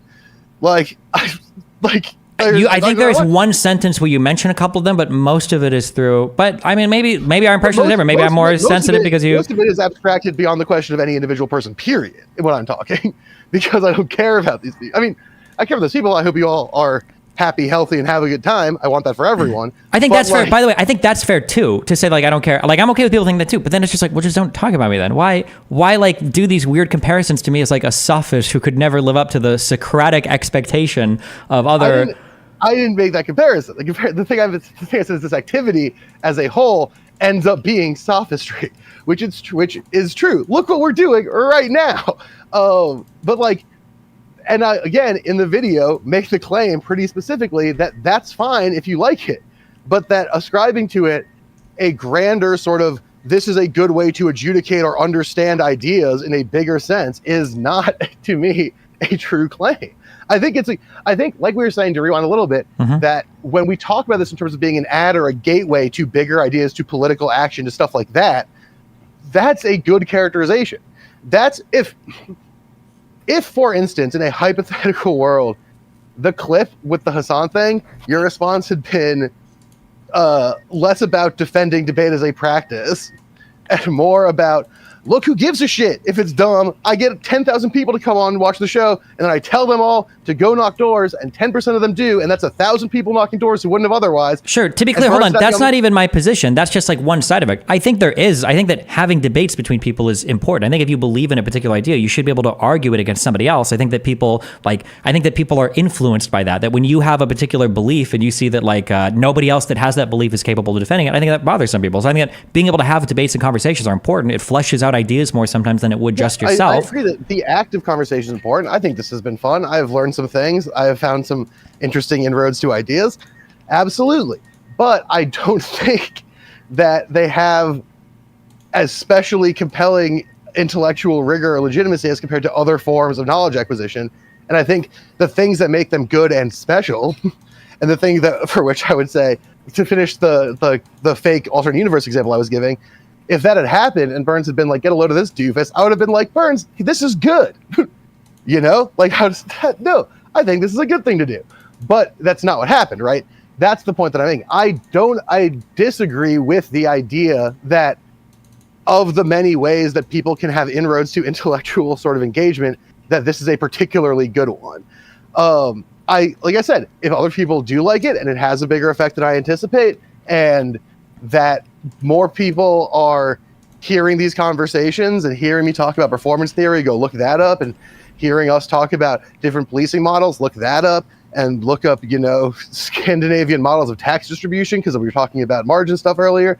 When you cite people like Marx or Engels or Socrates, or you guys are talking about these, like, isn't dialectics like a back and forth argument? Isn't it like a huge part of like how they would even, like, some of their stuff was written? Yeah, but that's right. But dialectical engagement yes. Actually, yes. And if dialectical engagement were the core sort of end game of these kind of things, I would fucking have posters. But like, that's not what happens. Right? I agree. I agree, and we both agree there. I hope that in the future, I just hope you guys do that. So when I say something, or if I'm the lens of analysis, like, engage dialectically. If I make an argument, rather than invent a weird straw man racist guy who is a sophist, then say like, oh, here's the thing that Destiny said in here and here and here. Here's our engagement with it. We disagree because of this, this, and this. That would be so much better. You're describing the thing that happened. You're just analyzing it through a very sort of like myopic function, right? Because the thing that the claim you made that we're engaging with is that online debate is good for this stuff, right? And the claim that we were making is no, it is not. I don't know. I don't believe that's. And we're engaging that claim directly with actual arguments, with claims, and with analysis. But just the thing that you're responding to is like, you literally say in this video, I don't believe Destiny has a principled engagement with anything that he says. How can you have that opinion without even knowing anything I've said? There's no substantive engagement there. It's just like, it's literally an ad-hom. Like, I don't. Okay, first of all, I think we can drop the whole like it's literally an ad hoc thing if we're going to be like civility politics don't matter to me. Wait, hold on. You said you wait, real quick. Hold on. I'm only leaning on this because you said you were like a master fucking debate coach, and ad hom has nothing to do with civility politics. I know. And ad hom is when you're dismissing my argument with a character attack. Okay, go. Okay. You didn't even let me get to the part about how you're dismissing stuff by describing me as a bad faith actor. That was the point I was getting to. You gotta at least let me get to the period, my man. Like, wait, do you think me describing you as a bad faith actor is an ad hom? If I'm not... No, I think it's well, it's an ad hom to the degree that it's a dismissal based on like a baseless supposition, the same way that having no principle is a baseless supposition. No. If I've demonstrated that I feel like you're acting in bad faith, and then I'm saying your arguments don't seem to be working because I think you're acting in bad faith, and I've given examples of that, I've justified that position. That's not an ad hom. I'm not just attacking your character to dismiss something. If you want to attack if you want to think that me not being principled isn't an ad hom, then you would have to justify it. You have to demonstrate, like, oh, well, here's a way in which he's not like satisfying, his principles or something. Well, I've made a couple of claims in that direction, although I don't super want to get into that. But like, I've made a couple of claims in that direction that I don't think some of the positions you take as policy are in line with like the base goal of equitable distribution. But that's neither, like, again, they said I don't have time or interest in doing that right this second. If you'd like to do this again sometime and plan it for not the middle of my workday, the day before I go camping, I'd be happy to do it. I'd love to come back and do this again. Okay. But like, then when you say like, I think that Destiny doesn't have any first principles and that he's narcissistic, that was just like, you don't actually stand by that. That was just you being flippant. I don't think I said that. I'm literally looking at the transcript. Did I say that or did Burns say that? I don't know. I don't believe Destiny really has any first principles, and he's pretty narcissistic. So I don't believe Destiny has any first principles, and he's pretty narcissistic. Unless there's another guy that sounds like you in the background of this video. Yeah. I am pretty confident Burns said that. But if I said that, then I think what I'll stand by is, the first principles thing. I think that there is sort of a gap between some of the stuff that you believe in and talk about, and a first principle of like broad Rawlsian equity. However, I will also say, to your credit, that you've clarified a first principle or a series of principles that are distinct from the ones that I had either seen you articulate or seen other people frame your articulation as. Oh, it could also have been Henry. There's a third guy on the show. Okay, there might have been. That could be too. By the way, I don't know. I'm assuming that the other guy talking all the time is you. Maybe it was a different guy. If I'm going to defend the position, if I'm going to defend the position, I will say that there is a disjunct there, at least in my assessment, of a goal of broader equity. But to your credit, you've said that like maybe that's not that your analysis of how history works is not one that's in line with that, and so to you that those things aren't disjointed, so that's fine, whatever. And then the narcissism thing, I think that's kind of bearing itself out a little bit because you're taking a video where the vast majority of the video is about debate as a concept and being like, why is everyone so mean to me? Which, like, I understand. Hold on. Wait. Do you think that my complaint? Wait. Do you think my complaint at any of this is people being mean to me? No, I'm being reductive because I'm being a little cranky. The actual argument that you're making is that you think that people are analyzing without rigor the sort of debate frameworks that you're engaging with, and that you think that there's frameworks deserve a greater degree of rigor before like dismissing the practice or your articulation. It's in there then, at least. That's good. Okay. Right. I know what's happening, but like the point that I am making is that there is a very myopic thing happening here that is dismissing the sort of actual point of at least my appearance on the stream and my part of the stream, which is very much about debate the activity, and making it about how Destiny does debate, which is a little, if not narcissistic, because I don't. The reason I don't think I said that is I really don't like throwing DSM words around because I have some problems that people misarticulate diagnosis-wise all the time, and it makes me very uncomfortable. So I don't imagine that was me, but it could have been. Who knows? But either way, it's because you're framing this whole thing in terms of you and your relation to the thing, when the content of the thing, for the most part, isn't about that. Right. We've circled on this argument. Yeah, that would be fine if that was the case. But when I become the subject that you analyze this through, of course I'm going, and the audience is going to interpret everything as that way, right? But that's not what happened, right? There's a lot of that where I don't mention you at all. I just talk about debate in the abstract. That's fine. Now, that may be for you particular, but there's literally a whole clip of a Wired interview here where this Burns guy shouts out his cousin-in-law or whatever, where Hassan is just shitting on me, and like, I mean, maybe it's not really about me. I just happen to be getting brought up over and over again, and then used as the disfavorable comparison. But look, if to the degree, I'm not gonna. defend or undercut Burns because he's not here and I wasn't there. I was, I think, walking my dogs. But to the degree that's true, part of that is that, like, you have, for better or worse, and congratulations to you, it seems like this is sort of part of what it means to be Destiny, have become kind of the flagship poster child of this activity as it Yeah, exists. but it's because of people like you that do bad faith analysis of it. But I don't think I put in more research for my debates than every video essayist you've ever, well, not maybe not all, but any political one, absolutely, like guaranteed. But because I do debate, it's like somehow it's like a joke meme. But like these other guys that will read like a 10-minute like Wikipedia article on the Gaza Strip are now doing like 20-minute videos on the conditions in Palestine. They're like making these videos like, oh well, these guys are video essayists, but this guy's a joke because he just does like debates. So it's like that. It doesn't even make sense. Like the substance, there's no substantive critique there. To be frank, I don't like the shallow video essays either. If you want to have me back on to talk about how much I don't like those, I'll do that too. I think they suck. It makes my life harder because we make extremely intensely researched video essays that no one cares about. So I get it. I understand that there is a research gap there, and I'm sure that there's some degree of a perception gap because of the way the debate comes across, and because also, for better or worse, I think part of the reason why it's as pervasive as it is and has effective its spread as it is, also is part of the reason why it's treated the way it is that it's extremely clippable, right? Like that's the thing, right? Like if you're working in a medium and producing in a medium that's extremely clippable, and like that means that clips are going to get out that are not going to have full context, like, and those are going to be discussed. I don't think, and like I again can't speak to the selection process for the stream because that wasn't my fucking job, but like part of the reason I think a bigger part of the reason you're the flagship for that than like people bringing on debate experts to talk about the idea of debate is probably a lot less responsible for your position that way than the fact that it's really easy to make a 60-second TikTok of you saying something that sounds crazy, right? Like, I think that has a lot more to do with it than the existence of other videos. Sure. And I would hope more from content creators than to rely on 60-second video clips when we all know that you can make a 60-second clip of anybody saying anything. But I don't think, aside from my admittedly flippant reaction, I don't think characterizing you as saying debate is important in that clip is a mischaracterization, right? It is when I say debate is important and you're saying, well, he's trying to be like a founding father who's a narcissist with no principles. Again, Jesus, like, okay. Like if somebody wanted to make a video where they're like, Destiny says debate is important because of these like 3 or 4 reasons. Let's go through them and attack them. Rather than Destiny said debate is important. I think it's because he's a narcissistic asshole who just like has this appealing of blah, blah, blah. And it's like, okay, well, that's not, you're not engaging. Again, the content of the video is not that, right? The content of the video is much more largely me being like, well, the problem with online debate is that it has performativity aspect. The performativity aspect. You might say that at the end, but in this, at least I only watched this 35-second or 35-minute video. Like, yeah. Most of the video. Okay, so in this 35-minute chunk where I thought you were in the background, but maybe it's not you, maybe it's the Henry guy. This is the only part of it. So maybe you say all of that in the end, but there was no good analysis in this 35-minute like middle chunk. I'm not on the screen. I wasn't there.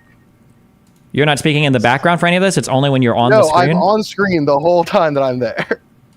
So you're not speaking at all on the subject of debate? I am. No, there's a part of the video where I show up and talk about what debate is.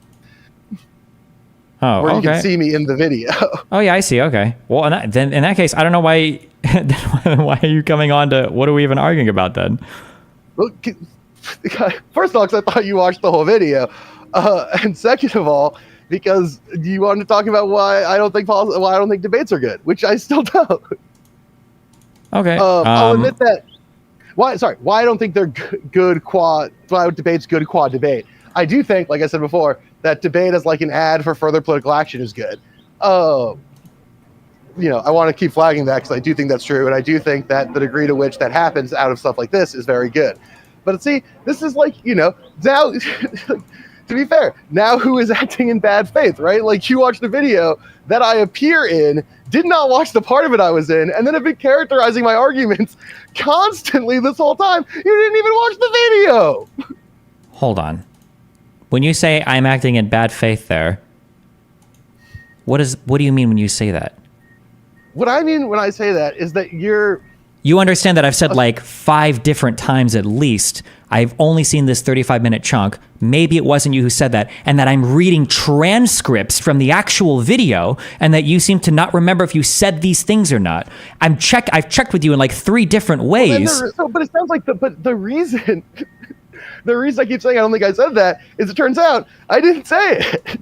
That the onus is on you there. I don't know what your voice. I've never heard of you from before today. I don't know what your voice sounds like. I don't know who Henry is. I don't know. Yeah, I've said multiple times. I was like, maybe your co-host said that. So I'm assuming that you would defend it, or maybe like you said this here. I see it in the transcript, and I've listened to it. Maybe it's your voice. And now for the first time, you've told me, oh well, only the parts where I'm on the screen. And I've also said multiple times, I only watched this 35-minute chunk in the middle. Maybe you say that at the end. I've said this like 3 times. Or I'm sorry, I've said those 3 points like 5 times. Right, but that's what, right. And I kept saying that at the end of the video, I say a bunch of stuff, and then I'm on for half an hour to talk about debate, specifically about the idea of debate. And then you keep saying that I'm not doing that. And then it turns out I said I didn't hear you do that in this part. Maybe you say that at the end. I literally said that. Like all you have to say, if you don't agree with any of this, you just say, oh, I don't agree with any of those things. I must not have said that. Rather than, because you've been arguing on behalf of all these things basically for the entire government. Or you're saying, oh, my partner said that. It's like, oh, okay, then we don't talk about that. I am trying to hold you to any view that you don't have. I've checked with you constantly on all of these things. Right, well, that's, sorry, I was assuming, and I guess, ass out of you and me, that you had watched the part of the video that I was just talking about. Which, I guess I was wrong, which like, whoops. But I was acting on that assumption. And because, like I said, I chucked off a 30-minute stream in the middle of a busy workday, I did not remember everything that I said or the way I framed everything. And so if that's true, I'm assuming that, you as a good faith operator, you as an engaged conversation partner, were aware of this because you had watched the whole video. Then why did you defend any of the positions if you didn't say any of these things then? Yeah, kind of for fun, but also because I still agree with like the idea of. Wait, if you agree with the idea of it all, then it doesn't matter whether you said it or not. The positions are being accurately represented regardless. No. Because this is where I kept pushing back on you, as I kept pushing back on. This isn't about you. I'm talking about debate in general. You kept saying you're talking about me. I kept saying I don't think that's true. And then now it turns out that it wasn't true because the parts that you were characterizing as me talking about you were neither me nor about you. I think that's why I'm asking you if you said this thing, and you're saying, well, maybe I did. How do you not remember any? This video was yesterday. You don't remember anything you said in this conversation? Why did you even offer to come on here if you have no idea, like, what, if you didn't even... Because I thought you were going to talk about the ideas that we talked about in the idea segment of the conversation. That you apparently didn't watch and are mad about. Okay, well, I mean, I'm pretty sure I said pretty much exactly what we were going to talk about here. I watched this exact section. I told you, but okay, yeah, maybe... I don't know what 35-minute chunk you're talking about, though. Like, there's any 35-minute chunk, and then you were like... We can talk about this. And I kept saying, I talked at the end about all this stuff. I talked like almost exclusively about the idea of debate. I want to talk to you about the idea of debate. I said this a bunch of times. No, hold on. To be clear, that's not true. When I asked you to further these things where it's like, oh, like for instance, when I asked you about the principles thing, you immediately responded. You're like, oh, well, what about like your position on like donating to police officers? It seems like that's incongruent with this other thing. So it's like, oh, okay, I guess you do believe in that thing. Or when I asked you like, oh, what are examples where you feel like I'm not engaging with an argument? Well, you're like, oh, well, what about for the Finkelstein debate? You didn't engage there. So it seems like you believe all these things, but now you don't want to because this section of it wasn't actually you talking. It was just a guy speaking that you also agree with all of his criticisms, but now you don't want to go send them because you didn't say them, or? No, come on. Now you're being silly. Like, first of all, I did have reservations and spoken reservations about the no principles thing, but then asked you about it because I was curious, because I have heard this before and I have had dissonant reactions to your shit, although I don't have a strong enough position to know for sure, so I wanted to ask you about them. That seems pretty normal. And then second of all, with the fucking Finkelstein thing, I did reference the Finkelstein thing in that video, so I thought you were talking about it. Wait, so when you said, so did you reference the Founding Fathers at all, or was that just Henry and you just said that was you the whole time for memes? No, I made a reference to the Founding Fathers thing. I don't know if it was the same one that Henry made, but I did make a reference to the Founding Fathers thing. That also did happen. Okay, then it seems like you guys largely agreed on everything anyway, so regardless of which of the three of you on the show were saying anything, it seems like you more or less co-sign each other's opinions then. No, I think not really, right? Because you're characterizing a lot of the work you've done, sort of from an argument perspective, is characterizing my appearance on the stream, the positions that I take on the stream, as being centered around you as a lens, when, as I've been trying to insist this whole time, and is kind of bearing itself out right now, like, is in fact not the case. The case is that the thing that the bad faith that you're articulating, this sort of like, you don't know about my shit, so why are you criticizing me, wasn't actually happening. Like, I've been trying to push back on this whole time because I've been trying to talk about debate in the abstract as an activity, right? Which is what happened in the video. Like, and I have been articulating that particular pushback pretty consistently this whole time. That I do remember, because my memory is not that bad.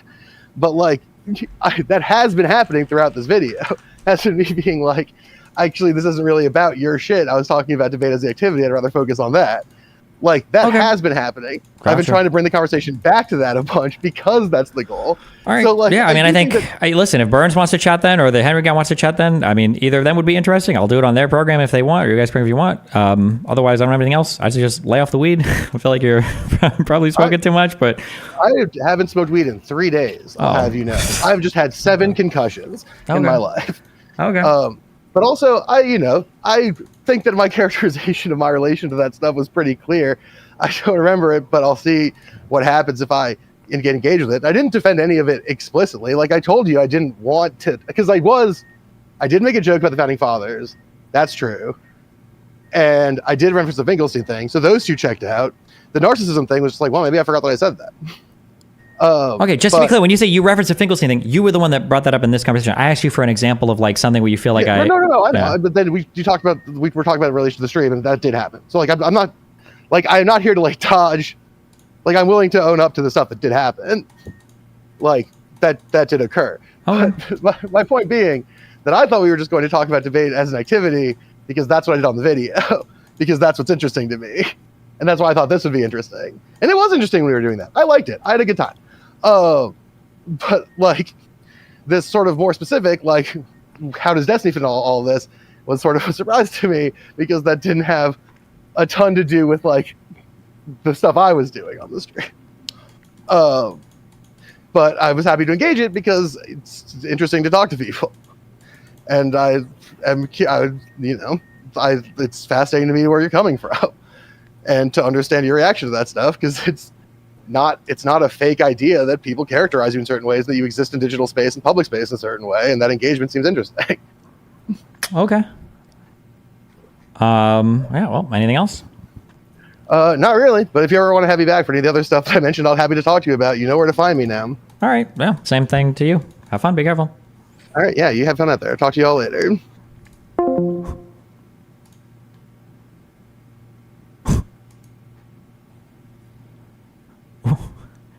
It must be Smoker, right? I'm curious in the chat or if anyone but the whole point is I'm right, and then he starts getting mad about like all the price tags on Hassan's things. And so this is Henry right here. This is Henry talking, I guess. I don't know. I don't believe Destiny really has any first principles, and he's pretty narcissistic. So this was like, Jesus, I expected this, but just to hear it and see. That's Henry? Yeah, like, ouch. And then this is him. Hold on. Disneyland, and I did better than I expected. And some of the older people on the debate team were like, hey, you're good at this. Here's a weird secret. We can get into this. They sound like they're using different mics. I think they're different, right? Rushing through and speeding. This whole thing's they're different. This is different mics. Okay, so this is a different guy. It's been going on for like the past like 5-6. At Piker's comments, yeah, he says it's not about. Same voice. It doesn't matter if the voice is the same. The mics are different, so it's clearly 2 different people. What? How could he come on and how would he not realize? Like, oh, I'm reading a transcript. I'm reading his code. He's like, I don't know if I said that. This was yesterday. At 35:33, he names him. Jesus Christ. To tell you about why socialism is the best thing ever. Like that. Okay. Well, that was something. Here as always with producer Henry. Yeah, with producer Henry. This is Henry. Henry, I'm curious. Your initial reaction to, I guess, Hassan Piker's comments and then Destiny's reaction. Why was he listening to it at double speed or like 1.5 speed? Like he was. Why did this guy even come onto my stream? I'm so mind fucked right now. Why did he even come on here? What?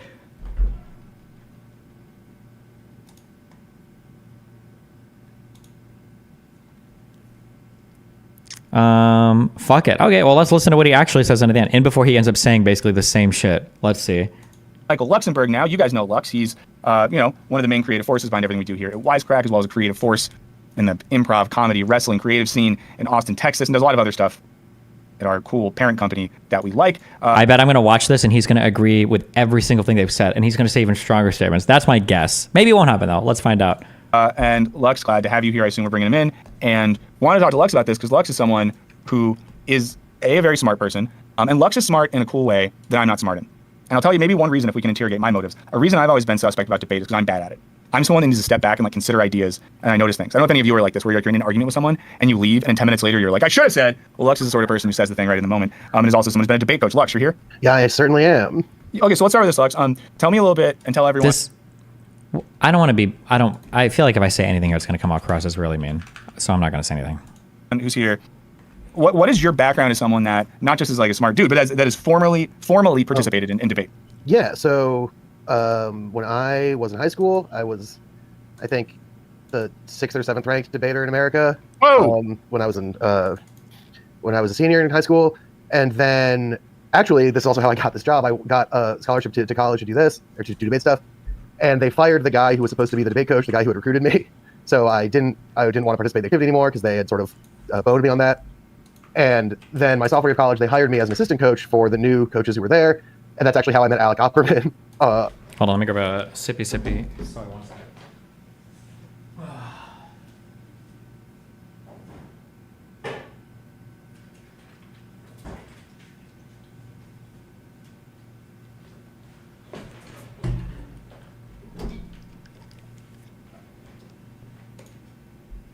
Former Wisecrack. Godfather of Wisecrack. Yeah, former Wisecrack writer. He was debating at the new school, even though he's older than me. But he was debating at the new school, and he would always debate the kids I was coaching. And I would always tech them out with really interesting arguments, and he would win because he was clever.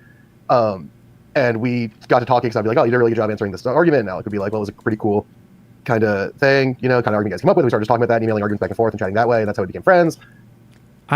This feels like mean. I don't normally do call people liars. I don't believe this guy was ever a nationally ranked high school debate guy. I don't believe so. Like if Rob Knorr would have told me that, I would believe that immediately. If Pisco would have told me that, I would believe that. I don't believe this guy at all, unless he suffered like severe cognitive impairment or damage between like now and high school. I don't think so. And that's how I ended up here. So yeah, then I coached 3 years of college debate and debated 4 years in high school at a pretty high. Hold on. People are saying that he had concussions, but he wasn't. He's brought in as somebody who is a debate expert, and he cites his high school debate experience, and then he's talking about it. So to say, but also I have concussions, so it erased all. It doesn't really make sense. Like what? Like high level, and then instead of pursuing debate after college, decided to go make videos instead. Hell yeah. So when you were participating. Wait, even your tweet is in reference specifically to their characterization of you. Why did they bring up? Oh, I don't know. Did I? Well, I don't even remember what my tweets were. The omni-liberal.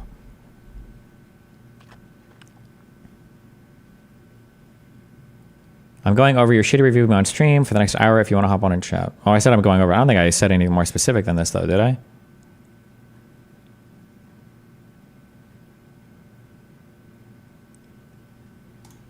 Debate. I wonder, like, what did you, when you started debating in a serious way, what balance of motive was like, I want to be the smartest boy. I want to spend time exploring ideas. I want to understand argumentative structure in a formal way. Like, what would you say was your motive for getting into it? Oh boy. Okay. So this is not going to reflect well on me. No, it's okay. But we understand. We all grow as people, So it's so I was a freshman in high school. My brother, I was a top 10 national debater. My brother was decisively number one in his time of doing it. He was one of the best to do it.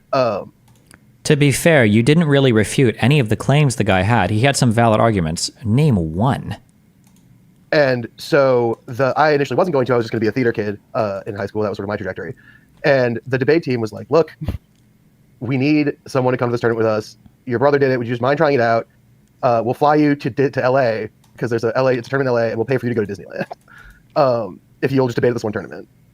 So I did that because I wanted to go to Disneyland, and I did better than I expected. And some of the older people on the debate team were like, hey, you're good at this. Here's a weird secret. We can get into this detail if we feel like maybe this is for a different stream. They were like, did you know that all the good debaters all party together and people will give you free drugs and beers and shit if you're just hanging out? And I was like 15, and I was like, well, that's a good deal. So then I was like, I guess I should get good at this so I can get all this free stuff and party with these weird smart people. So then I decided to do it. And it turned out that I was creative and good at it. And then I started to have fun being kind of a trolly little weirdo. And I don't believe this. I don't believe any of this story. And that's sort of how it happened. Because I guess to talk about the intellectual element of it, debate is a game with rules, and I, as Burns and Henry are probably both very aware, am a rules-averse person. I don't like them. You're not a rules guy. I take great pleasure in breaking them whenever possible. And so a lot of my debate approach, what I enjoyed about it, was playing the game of debate in as tricky and truly and rule-skirting way as possible. This is why there are people to this day who will say that my brother and I ruined the activity of policy debate, because my brother started this using rhetorical critiques written by people like based on works like Foucault, Chaloupka, Baudrillard, to make arguments about the assumptions of people's debate propositions. And I took that one step in a different direction, where I use those arguments to critique the idea of doing debate or having debates. And so basically what we would do is cheat at debate, and the other team would either have to let us cheat or say, you're cheating, that's bad. And we would go, no, cheating is good. And that would be how we would win. Either by cheating and they'd let us get away with it, or they tried to stop us from cheating, and that was like the debate we wanted to have, was cheating good or bad. Wow. Well, at some point you need to write a... like, this is where it would be very uncomfortable. This is where I would say, like, oh, can you give me like an example of this in a debate? A book about what it was like to be one of the bad boys of debate. Well, so here's a question I have. So obviously we've been talking about debate in the context of, some Piker's recent comments, some of the debate culture stuff around Destiny and that sort of thing. And I think we've been talking about, and something I know that we've talked about before, Lux, is the importance, or maybe... Okay, so he brings up my name directly. Wait, somebody linked me a past link. Hold on. Lux, but you go ahead. Yeah, so two other things. One, Fat Cat, you say that he's left, just as not far left. I have yet to understand a first principle of Destiny's politics. If someone can articulate to me what he thinks a good world looks like, that's very chill. Wait, why not just watch a single full thing instead of a clip then? This is apparently a month ago, on April 1st, almost 2 months ago? Yeah. He just never does that. So, like, this is my issue. And I say this a lot, and I hedge, and I sound like a cuck when I hedge, so maybe people don't want to sound like it. But I was like, I've never heard this before. I've never heard this guy say this. I haven't heard this before.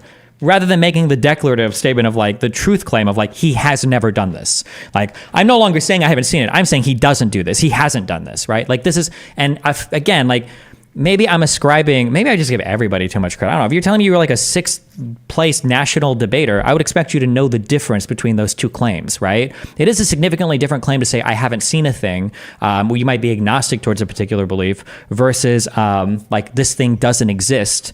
Whereas you're giving like a more concrete, you're making like an actual claim about a thing existing, right? These are two vastly different things. As far as I can tell from what I have seen. However... Oh, hold on. He kind of stated at the end there. He said, from what I have seen. Okay. I'll let him, he hedged a bit. I'll give him that. Never does that. As far as I can tell from what I have seen. However... There was a world when I was considering... And sorry, I'll pass the ball to you right after this, Henry. When there was a world last week, I was like, yeah, maybe I will hit him up and just like see if he wants to chat. Because that's 100% Lux, the thing that I would be curious about. Like, because in watching that debate with Jordan Peterson, and this is something that people completely lost. And this isn't me just like criticizing the critics, but like, people in the comments to that stream acted as if I spent 2 hours critiquing Destiny, when I did not at all. That entire stream is critiquing Jordan Peterson, and most of it is me being like, oh yeah, that was a good question Destiny asked about climate change. That was a good question he asked about, the relationship between the left and science and vaccines. The thing that was so confusing for me, and this gets back to Lux's point about political principles, I'm confused by someone who in so many ways says stuff. It's like, yeah, that is fair. That is right. That is something most folks agree with. And then has some takes where I'm like, where is this coming from? And it sort of does seem to convey a lack of or an inconsistency of first principles. And I do know, to take him very seriously. This is so fascinating. It's crazy because this guy has done a bit of work, but he's like literally working in the wrong direction. Like it feels like he's putting in effort to be stupid. That's crazy to me. Where, like, one of the things that I point out is that people have these huge, like, interlinked systems of belief that they don't spend any time actually figuring out, like, why do I think this particular thing? So when you run into somebody that has a different belief, then you're like, wait a second, like, this doesn't make sense. Like, how can you believe that and this when I believe that, but not that? That's and then he's like using words like first principles, and it's like, well, hold on, then you should understand that we might have a slightly different principle. Like, is it really inconceivable that a different set of principles could generate a lot of similar conclusions? Is that completely inconceivable to you? A thing that Destiny said in that conversation last debate with Jordan Peterson is that he doesn't think that first political principles are actually a thing. He thinks that political ideas are shaped by communities of participation, so that most of our... Oh, he even is understanding like a thing that... Okay, he's giving my take on this. Okay, let's listen. I'm so curious.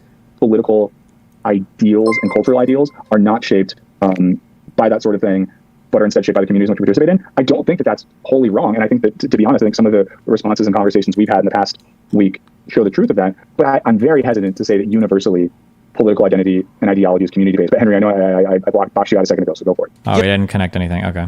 Yeah, just on the question of principles, it always struck me as weird the way he responded to FD Signifier with the 10K donation to the Atlanta Police Department out of spite. And just like wait, can you give context for that, Henry? Just because I don't really know about that, and maybe some of the audience as well. So what happened? So a while back, FD Signifier and Destiny were going to debate, but then for some reason there was like a delay on Destiny's end. And then at one point he didn't get back to FD fast enough. And so instead of giving to the anti-police organization that FD had specified, he did 10,000 to the Atlanta Police Department out of spite. This was like in May of 23. I want to say this was last year, but this was after I think FD and I were going to debate, and he said, "Well, Destiny wants to debate me. He needs to donate $10,000 to my little terrorist organization." And I was like, "Okay, whatever. Like, let's like unblock me. Let's go." Or because I was blocked, and I was like, "Okay, let's do it." And then I think he unblocks me. I wish I could get like a concrete, like a proof of this, because I don't have proof of the time. But from when I was checking his Twitter, I think he unblocked me and reblocked me. I want to say like within like 12 to 16 hours. It might have been within 24 hours. He said 25K at first. Oh, it might have been 25K at first. Maybe it was a couple days and I missed it, but he unblocked me apparently to have me DM him and then reblocked me, and he's like, "Oh, he didn't do it fast enough." I was like, "Oh, okay, well." But I mean, as someone who doesn't follow Destiny constantly, or doesn't really keep up with debate streams, that just struck me as a. It's also interesting that one of his examples of a thing he didn't like from me. This is like the simulacrum at play, by the way. One of the examples of a thing he didn't like from me is here. It came from another guy who's not even really summarizing the thing directly, which is why, not to sound like ass pained about all these people talking about me, because it's like, I mean, at the end of the day, people are going to talk about me, but I get ass pained when people slightly misrepresent me, because it leads to these like bigger and bigger games of telephone where I get increasingly misrepresented, like in larger ways. And it's like, okay, Destiny just donated 10K to the police because he's spy driven, and it's like, oh, there's a larger story behind this, but.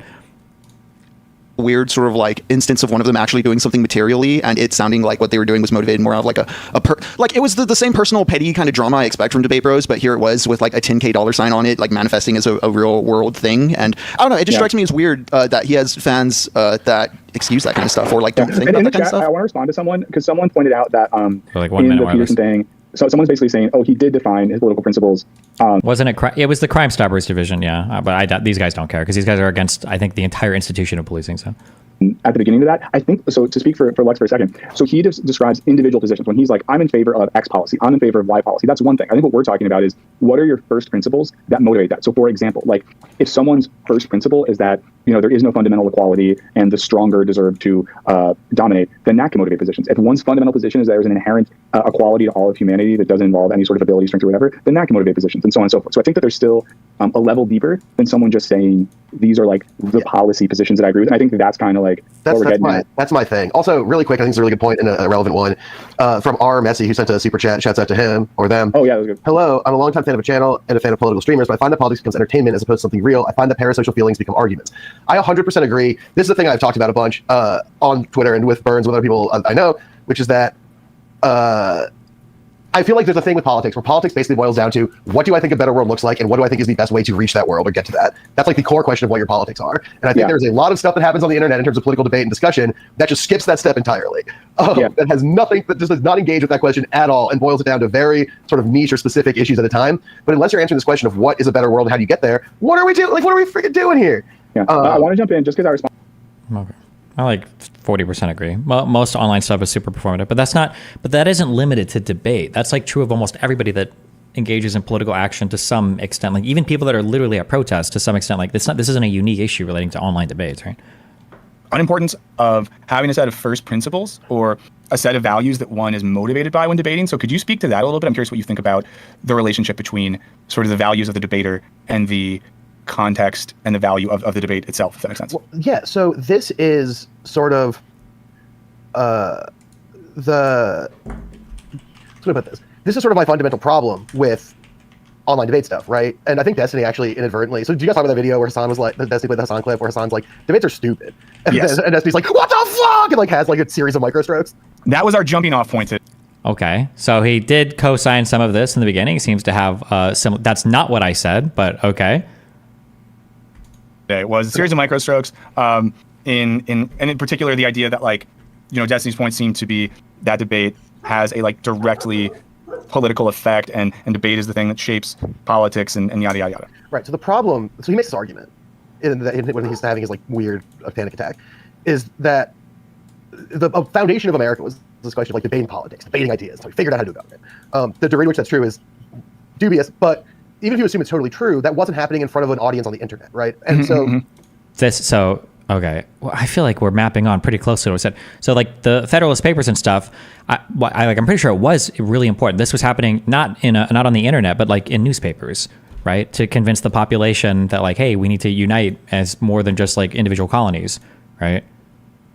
Also, the segment was barely about me, okay, but it feels like we're talking about me. It feels like most of what he said so far has been about me, but maybe as we go on, like, yeah.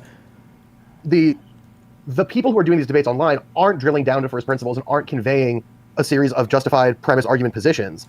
This is kind of weird that he's saying, and I don't know if it's like maybe he just read this and so he's holding on to it, or maybe he has this from his high school days. Like, first principles are important, but every single debate is not going to involve first principles. That would be exhausting. And you can even have disagreements on first principles, but you can still have like larger level, like applied conversations and have like reasonable conversations. So this obsession with like, they're not doing first principles. Like, you don't do that in every debate ever. You never do. Even in philosophy, you don't do that in every debate ever. Like,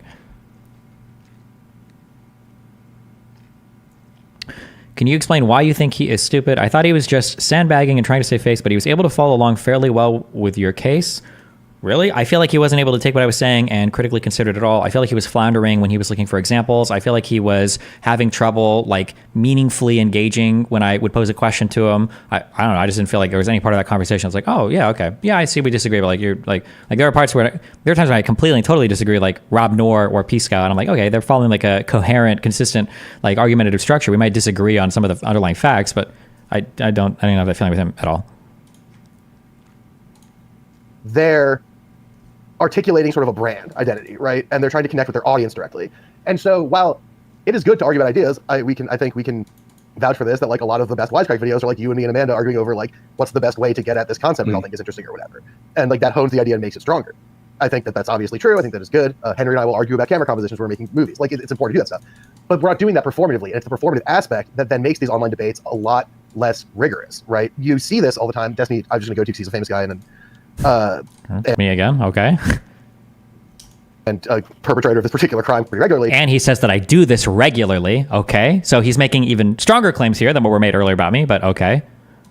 Will make factual claims, or factual claims, air quotes, pretty regularly. And now he's claiming that I'm making factual claims that are not true, I guess? That aren't true, but that aren't true or are without context. And missing context. Oh, okay. So now he's implying that he's seen, I'll be very generous and say at least one example of each, even though he's using the plural, that he's seen at least one example of each of me giving an incorrect fact or giving a fact without the proper context. Okay. When he does that, right, that's not an attempt to suss out a greater knowledge point. It's purely a persuasive project. And so the point of those debates isn't to figure out the best position or the best idea. It is to persuasively perform, right? To go back to my debate history, it's very stupid to make a policy proposal that the United States government should free all the aliens in Area 51, right? That's like a silly thing to present as a policy proposal. But because we couched it in all these weird arguments about knowing the other and this weird Zimmerman article about what it means to meet aliens and how to create universal empathy, like it became persuasive. That doesn't mean it was a good idea. That was are you fucking kidding me? Don't be shit. It's stupid to imagine Congress having that conversation. But it does. I didn't follow. He's saying that even though you can make convincing arguments for a thing, it doesn't make the thing good. But then you would argue it on. He's literally saying the exact same thing. Yeah. But then you would just have better arguments on the other side of it, right? Like, doesn't mean that. But the we would win because it's persuasive, right? And again, this isn't to say that these debates don't have some degree of educational value, but the fact that they're entertainment first kind of undercuts this idea that they're this fundamental pursuit of higher knowledge, right? And the other thing that these things are missing always is like a moderator or a judge, right? Like one thing about policy debate, as stupid as I think it is that there was a judge who would like vet the arguments and who would read the evidence and see if it actually says what they say it says, and would evaluate and adjudicate arguments against each other, et cetera, right? That was a job that they had. That doesn't happen on a Destiny versus Jordan Peterson debate. All that happens in that debate is their audiences watch and just react to what their guy says. There's no arbitration happening. Well, and it makes me wonder as well, like, for example, we could use the, Destiny and Jordan Peterson debate as an example. What would a valuable debate look like? And I think in a sense, in internet spaces, whenever there's a debate that gets a lot of attention and hype, it's person... Now, this is like the part that's the most disappointing to me, and it's even more disappointing because these guys, assuming he's about to not be an idiot or a total idiot, these guys are closer than most, is the bad faith engagement prohibits a lot of good conversations from actually happening. So like, I'm assuming what they're about to talk about, this is actually a really interesting thought, which is why don't we have judges for debates? Or is there any way that you could appeal to some third-party judge to actually fact check, actually verify, actually figure out, how to rate who won a debate? But the thing is it's funny because they're doing the exact same thing that laymen do when they have issues with research, where, a study will come out saying like, we did a project and we realized that men are more likely than women to die of a heart attack. And then somebody will say something like, oh, well, did they figure that, it's not even an example. I can't even think of it. It'll be like where somebody has an objection to a study and it's like the most obvious. Did they ever figure that like maybe the wives are stressing all the men out? That's why they're dying. Did they look at single men? Did they do did they do any kind of analysis of controls and variables and covariate and blah? And it's like, yeah, they probably did, bro. Like it's published in New England Journal of Medicine. They probably looked at this. Yes. So like this idea of like, what about judges or moderators? Like, yeah, no shit, people have thought about that, but it's a really hard thing to do. You can't just present that as like, oh, well, obviously if there was a moderator, now it's way better. Depending on the moderator, it might be way fucking worse. Would you want Dr. Robert Malone moderating a debate on the origination of COVID or the efficacy of mRNA vaccines? Probably not, But yeah, it's on this side, debates person on this side, diametrically opposed, whatever, and this person says a thing, and this person says opposite thing, and this person says opposite thing, and at the end of it, it's like, you choose who won. To me, at least, what would be much more interesting is like this person who, why was this guy so hung up on how the chat/audience was affecting the debate when public political debates have had audiences for thousands of years? These guys are citing Plato, Aristotle, etc. When these guys got famous in large part for the debates they had on the Athenian Agora. If I'm steelmanning his position, because he wasn't capable of speaking very well, the steelman is that if I'm combining his critique there with this desire for a judge, the problem is that when you have a debate publicly, the goal is to get the loudest claps. So if your goal is to get the loudest claps because the only judge you have is whoever gets the loudest round of applause from the audience, then what you're doing in a debate is you're trying to appeal to the sensibilities of the audience in a way that they'll cheer for you rather than adhering to any criteria that would be evaluated by a judge. I think that was the point that he was trying to express, basically. There's one set of ideas. Debates which, ironically enough, I've actually said the exact same thing when I said I believe that presidential debates in the United States shouldn't have audiences, because when people hear people clap, they instantly assume the audience is that the person made a better point, and that, for instance, for Donald Trump, who can only appeal to an audience, play to an audience, is if you were to remove the audience from Donald Trump and he was just making zingers or one-liners, but nobody was clapping or cheering, the absence of those cheers would make his statements way more awkward. There's a reason why you have a studio audience or fake applause in sitcoms, because when people laugh and clap, you want to laugh and clap. Please, next time somebody calls something you're doing or saying very human, you're experiencing a very human emotion right now, just ask them to call you functionally remedial. That's what it is. Okay. Interesting is like this person who, has one set of ideas, debates this person who's like largely in their wheelhouse of those things. To me, that's way more interesting at an intellectual level. I guess it's like not interesting from an entertainment perspective. We could even think here of the Slavoj Žižek and Jordan Peterson debate. I've watched so many, debates or conversations over the years with Slavoj Žižek and guest. And if it's Slavoj Žižek and, psychoanalytic or Marxist thinker that disagrees with him, those can be really interesting conversations, because then you have two people that force each other to better articulate the differences of their positions. Or you see Žižek and whoever, clearly articulate why the unconscious is actually this, or why materialism is actually that. Nothing was more boring than the Žižek and Jordan Peterson debate, because there was no real dialogue or pushing towards ideas together. So I just wonder, would like a good intellectually grounded debate even be entertaining? Would it be something people even want to watch? Well, but then then do better. Don't blame me for that, right? I'm the one that goes into these conversations, and I guess maybe I wouldn't expect him to be familiar with literally any background, but I'm the one that goes into these conversations fuck, why did I study for this? Or oh my God, what a waste of time, all the research for this. Holy shit. Be better. Make your side be better then. I think it can be, right? But I think that okay, that's a good way to put this.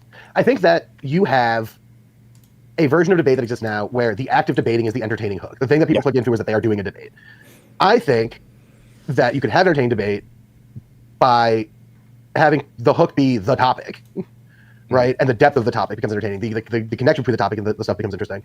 And that's fun. But if the act of debating is the main thing, then all that's happening is the performance of... See, and then this is because these guys just don't have any experience in this field. Topics don't make for interesting debates. charismatic people make for interesting debates. You can take the most entertaining topic in the world and have somebody go to sleep in 3 minutes because the people speaking about it are boring. It sounds mean to say, but like it's true. Like there's an art to presenting a topic that's more important than the topic itself. Almost always so. That's why you have a lot of people in high school or in college who will say something like, I never would have imagined I would have enjoyed Russian literature, but then I had this one professor who is like so into it or whatever. Like there's a lot of people that will be introduced to a topic and the topic is fucking boring, but then they have the right teacher, the right professor, the right inspiration. Like, oh my God, this guy made this way more entertaining than not. And that can probably, my guess is that can be done with any topic ever. That can be done with probably literally any topic. Any topic can be made into a fucking snooze fest, and any topic can be made incredibly captivating. You just need the right person to present it. The presentation is really important. At the end of the day, we're all humans. We're not robots. You don't, insert fucking code into our brains and then print out, statements. You have to present it in a way that's like engaging and captivating to us. And those need emotional hooks. The debate as core performance, right? That's the only thing that becomes important. And then the idea of intellectual rigor becomes very secondary, right? I mean, you can see this with Destiny and that Norm Finkelstein. There's that Norm Finkelstein clip with Destiny where Norm Finkelstein. The clip. There's the clip. Like you're doing it. The clip.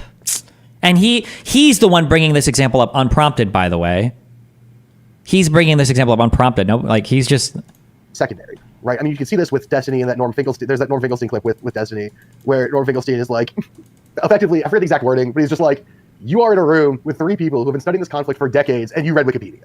Like, what are we doing here? Like, okay, yeah. Fuck. Now, the guy's right. I wish I would have watched this, because his statements were more egregious even than the first guy's. I think just what he said so far is more egregious than what the first guy was saying, but maybe the whole rest of this will just be having nothing to do with me. Oh.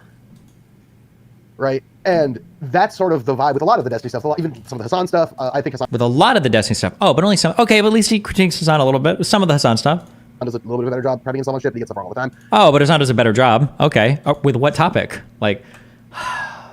Sort of the vibe with a lot of the Destiny stuff, even some of the Hassan stuff. I think Hassan does a little bit of a better job prepping his shit, but he gets stuff wrong all the time. Peterson, obviously, like all the... He does say he gets stuff wrong all the time, at least. Okay. These guys. Ethan Klein, etc. They all sort of...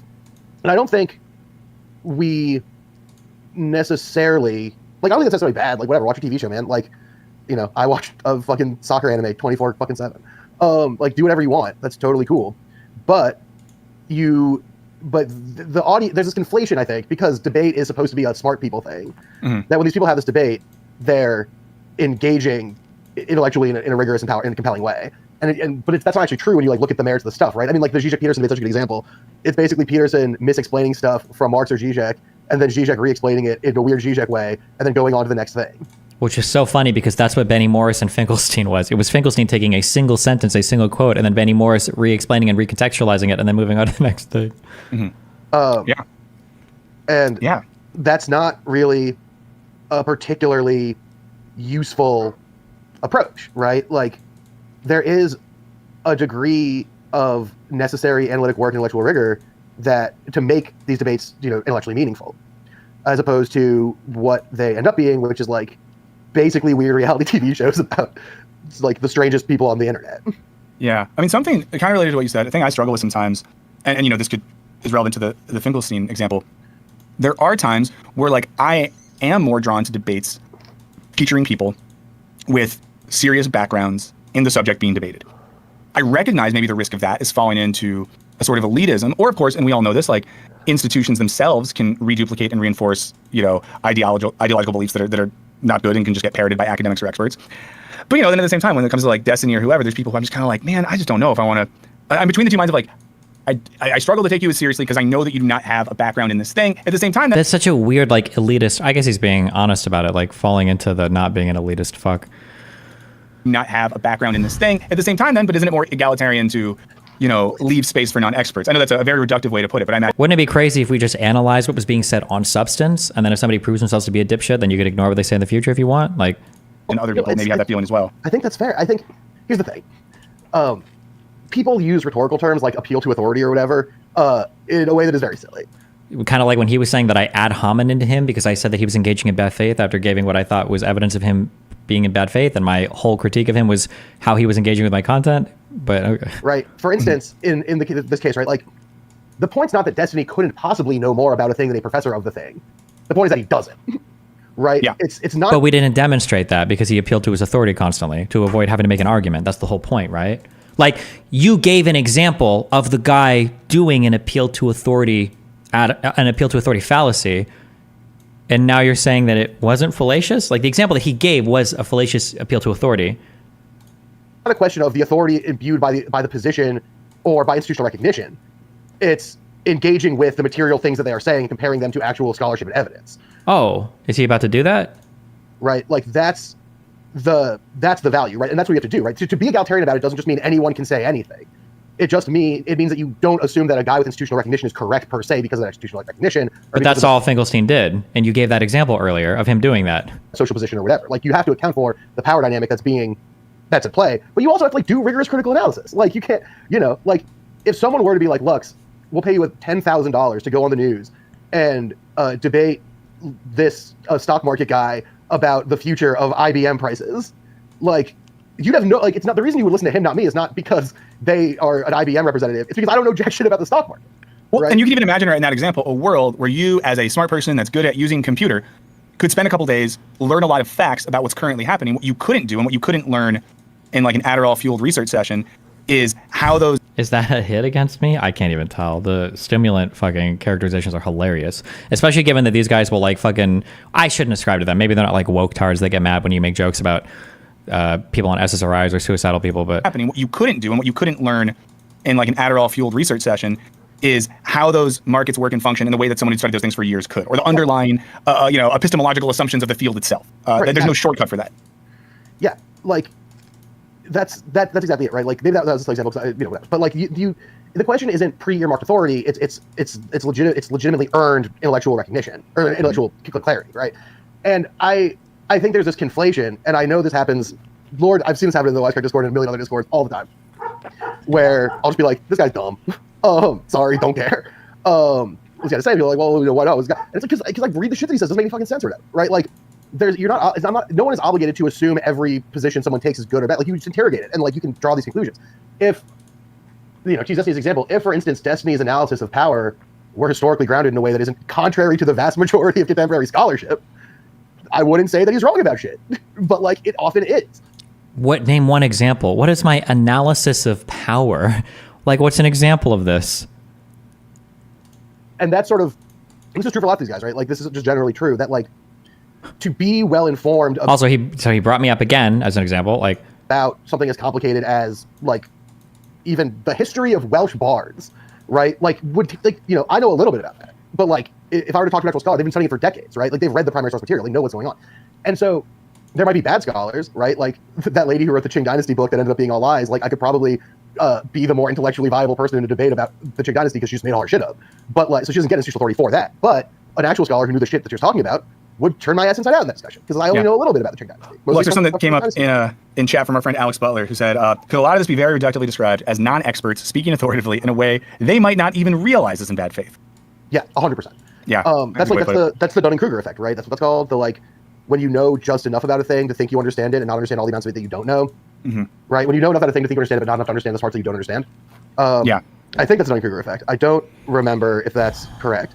I get it confused with the Hudsucker proxy a lot of the time. But yeah, and this is like absolutely correct. I don't necessarily think Destiny.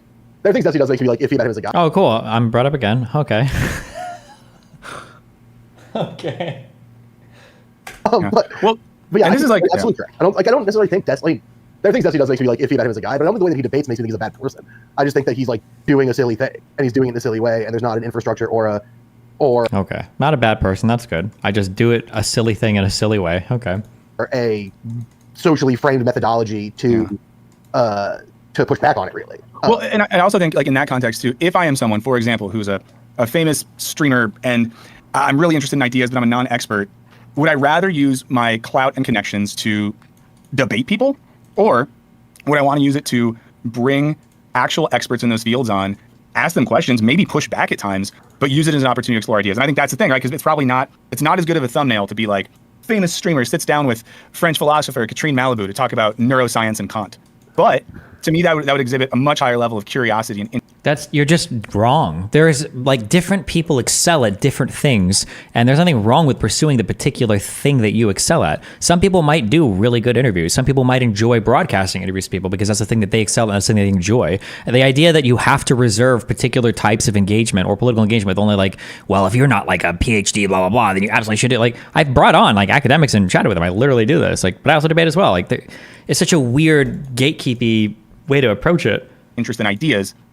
Than someone who can only conceive of exploring ideas in an adversarial way. This is also such a weird, I'm not giving any charitability to this. This idea that, first of all, the idea that debate is a way to explore truth, nobody sincerely believes this. Debate is two people hashing out an idea. You're not like, you don't go to a debate to figure out the truth. Nobody believes this. This is stupid. This is like the weirdest strawman version of like what's happening. And it's only taking, again, like one aspect. It's the whole process prior to the debate. I'm a streamer. I stream all my shit that would lead up to this is probably the research and intellectually curious parts that you'd be talking about. Than someone who can only conceive of exploring ideas in an adversarial way. And I'm going to say something, guys. It's been a few episodes since we had to put on the unconscious toxic masculinity alarm. So, we can insert that sound effect right now. But a lot of this too, I just think of, and again, I'm being toxic here, is that it's just like, maybe dudes who like didn't do sports when they were younger, who wish that they could, who has 40-year-olds with... Bro, like, what are we talking about right now?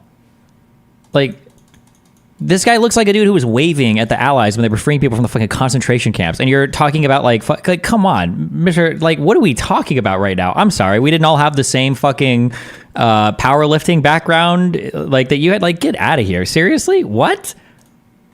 Money feel like they can now win and be tough. I think there's definitely a chunk of that. I think there's also, I think that's definitely part of it. I not like couldn't. Oh, that's definitely, and he agrees with it? God, this guy said so much more shit. It was worse. Fuck, it was worse than the section I watched. I wish I'd just watched the last part here. Oh, so you think it's a masculine insecurity part? That's why people do debates, I guess. Oh, okay. Do sports? What an unbelievably fucking weird analysis there. Like, but okay. He should have just went with the more scathing one. I kind of think it's a lot of gayness that like getting, in the ring with a man and screaming at him and getting emotional and your bodies are all oiled up and you're just like moaning each other's name. Like, why not go with that one instead? Like, just go fucking full send, bro. Like, don't do go full send. I think there's definitely a chunk of that. I think there's also, I think that's definitely part of it. I not like couldn't do sports, but that there's like a claim to power in a certain way. Yeah. Who wants to tag in? More beyond sports, it's just like wanting that high school sense of popularity. Everybody wants to be living in Riverdale. Yeah. Genuine question. How did you know he was going to do this? You called it before watching and I wasn't sure. Well, there's two ways. One is because everybody does this, so it's just an easy gimme. So you can always guess that people are going to shit on me and be wrong. But the second is that if his characterization of me in his mind would have been completely and totally different than the characterization his co-host had given earlier, I think he even said this in the debate, he wouldn't have said, oh, maybe I said that. Oh, maybe I said that. Oh, maybe I said that. Yeah, I probably said that. Oh, maybe I said that. Oh, blah, blah, blah. The reason why he's saying is because his actual thoughts were probably mirroring the earlier thoughts. That's why I'm saying, well, it seems like you co-signed his opinion, even though he wasn't either of these people here, but it's because he did believe all those things. And he basically goes on to say as much in the video. That's probably why it was hard for him when I was saying like, oh, well, didn't you say this then? He's like, maybe I did say that. And then at the end, he tried to say like, oh my God, you watched the wrong guy. I didn't say anything remotely. But it was because every other thing he said was like pretty close to that. They were all like dancing around the same topics, basically. And again, not to break everything down to that, but we can all be slightly psychoanalytic here and acknowledge that people are driven by desires. Some we acknowledge, some that we don't acknowledge, some that we're not consciously aware of. And of course, I think especially with men on the internet, we do see a lot of reduplication or repetition of a certain type of masculine performativity. Yeah, I mean, okay, which is fun. It's like someone in the chat, I think, it's already scrolled up too far for me to know who they were, sorry. But they made a claim that was like, look, you can say Destiny's wrong about masculine literature, but like, where's the specific points? And that's a totally fair point because it should, like... Somebody brings it up. That's a fair point. Okay, wait, what is the response here? Are you going to bring up a particular Destiny point? Oh, shit, okay. Oh, this person is in chat, repping me. He's entertaining and growing, and he actually studies topics he cares about by having people on and learning from primary sources. Not a bad example, in my opinion. Oh, shit. Okay, hold on. Here we go. They made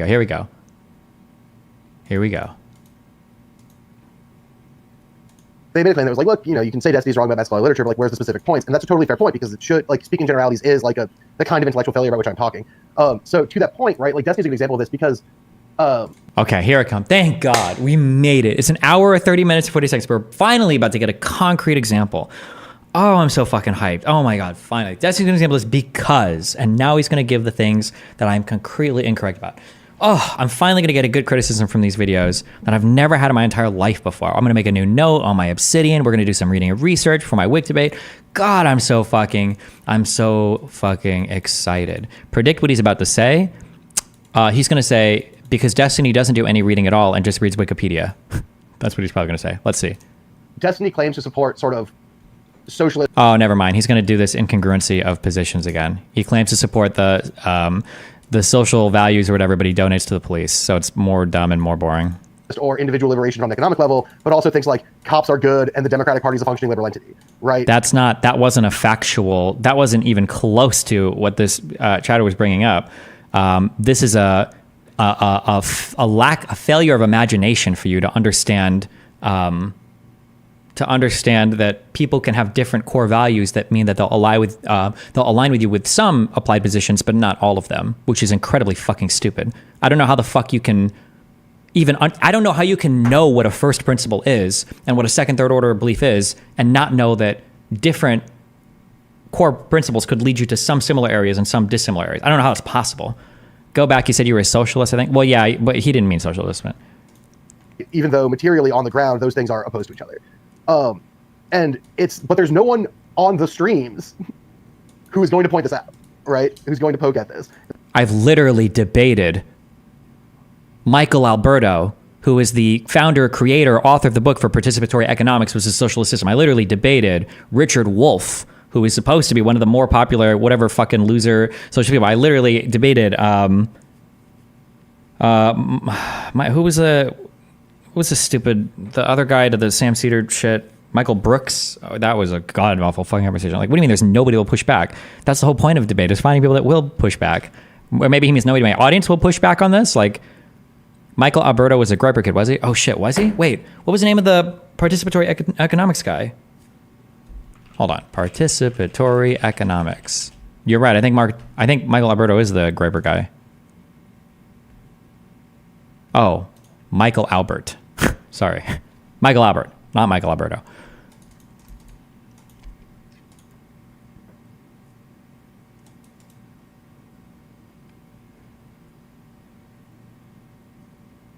One on the streams who is going to point this out, right? Who's going to poke at this, unless it's like a Hassan type guy who has his own series of crazy assumptions about how it's work, right? Yeah, So- and people in the chat, I see people bring up like the propagandist thing, but for those of you who are just showing up, earlier in the stream, we did watch or listen to a big chunk from Hassan Piker's interview on the Wired podcast, and in it, he straight up says like he 100% takes advantage of debate culture and clickiness to draw people in to hopefully then turn it into a discussion of bigger ideas. So all that to say is I think there's a fairness there. And also, like, what does propagandist mean? Like, obviously, everyone who's like articulating a social or political position is going to articulate their social or political position, right? Like, who cares if someone says they're a propagandist? It's all fucking propaganda. Like, I hate this thing. All politics is. Remember, if everything is a thing, then nothing is a thing, right?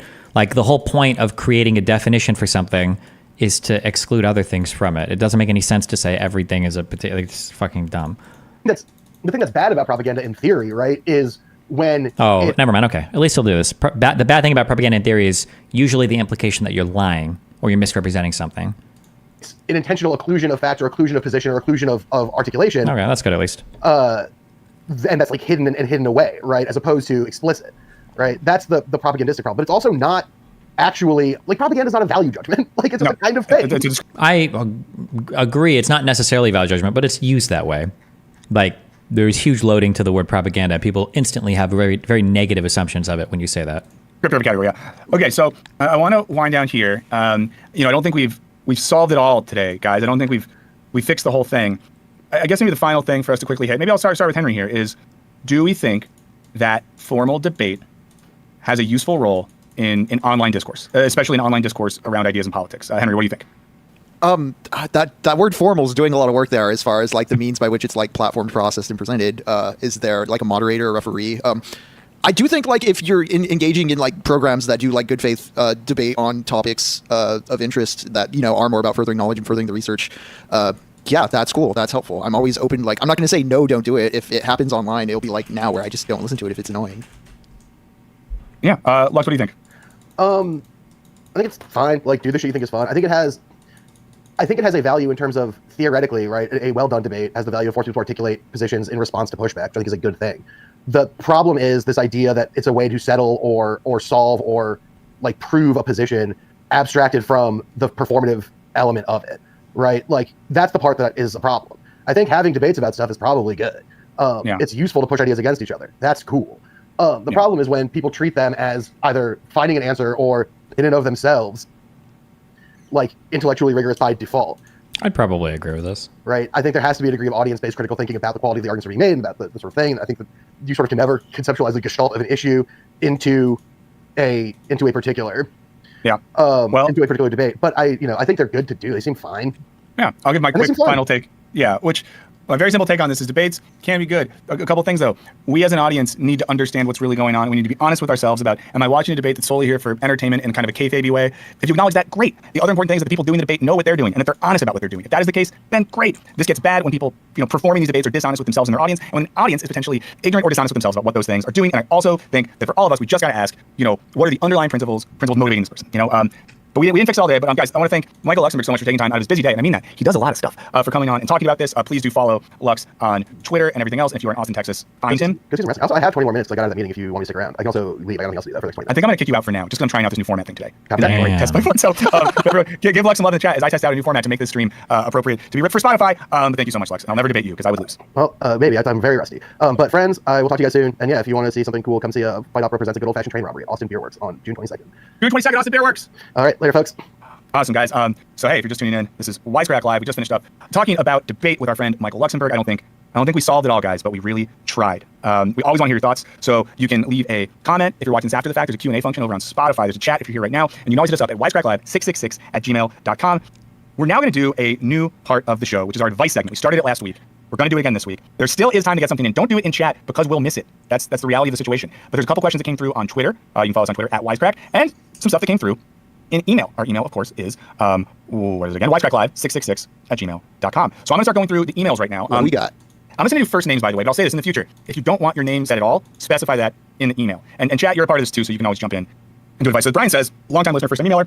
My question is, what key ideas do you want to impart on your child and future children? I ask because I've struggled with this a lot, 10-year-old and 5-year-old. You want them to be kind, considerate, and empathetic, but you also want them to be strong and willful. You want them to be smart and healthy. You want them to have drive and still remain calm and cool and on it goes. That's without encountering traumatic events. So many thoughts. I know there's some parents in the chat, so curious what you all think. I'm a very new parent. I will say that when I think about my daughter, I think like kindness, empathy, and curiosity are really big for me. I want her to just be nice to people, I want her to be someone who's good to be around and who approaches people with a kind and loving energy. I want her to be empathetic. I would love her to be the sort of person where if she's in a school setting and she sees someone else having a hard time, she cares about it and wants to help out. And I want her to be curious, meaning that I want her to be curious about different ideas, different types of art. And I would love her to be curious about people she doesn't understand. People aren't like her. I'd rather, her have an attitude of curiosity and not judgment, at least in an outright sense. The other thing, though, we set up the toxic alarm. There's that part of me where it's like, oh, but I also want her to, stick up for herself. I also want her to, pick up a rock and use it to take out her enemies. So, but I don't know. I guess those are the big ones. It's hard, I think it's hard because the world is really tough. And I think sometimes there's maybe what we want for our kids is maybe what we want in the ideal world.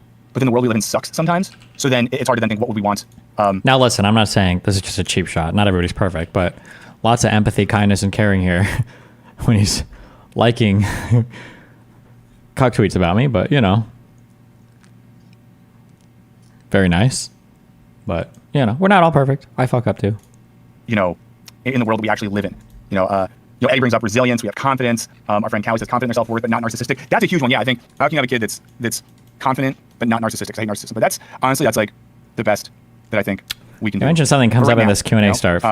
Does it? Does it matter? A couple emails that are not for the advice thing. Just going through. This one's more of a personal one, so I'm not going to do that. From Croatia, so shouts to Croatia. She commented that traditional timestamps 131. Let's see if I can get it. Have it on screen now. Cool. Okay. So I think she said 131:54. We're basically there. But okay, on the possibility of religious innovation. Is there such a thing, or is it always hidden source? Maybe a question of historiography. I think don't always think generation does religious innovation. Simply in tradition. But so did you? The people doing trad stuff now are doing something. Was that check? I have a question. So Eddie brought up being, again, we don't know who this is. You make assumptions, but we're not doxing people. Eddie is sick of their life as a tenured professor. Feels like I arrived 20 years too late to the party without getting into too much detail. The situation in my school isn't getting better. I like the teaching, but the administrative bullshit is soul crushing. I need some advice. One, the work have business or consulting backgrounds that are inflation about baby mama. My job was also unmedicated. But so for me, like the decision to get you're into doesn't make sense. Do it. I want short books. You can say I'm trying to watch. Okay. Different, I thought he said there was a question about guys, me, but... Northeast Pennsylvania. Having a debate with Destiny. I don't. Oh wait, I don't hear my name. I think that a thing you don't see enough in debates is people asking questions. And I think maybe something you could do, and I know it might be tough with Destiny because he's an aggressive lad.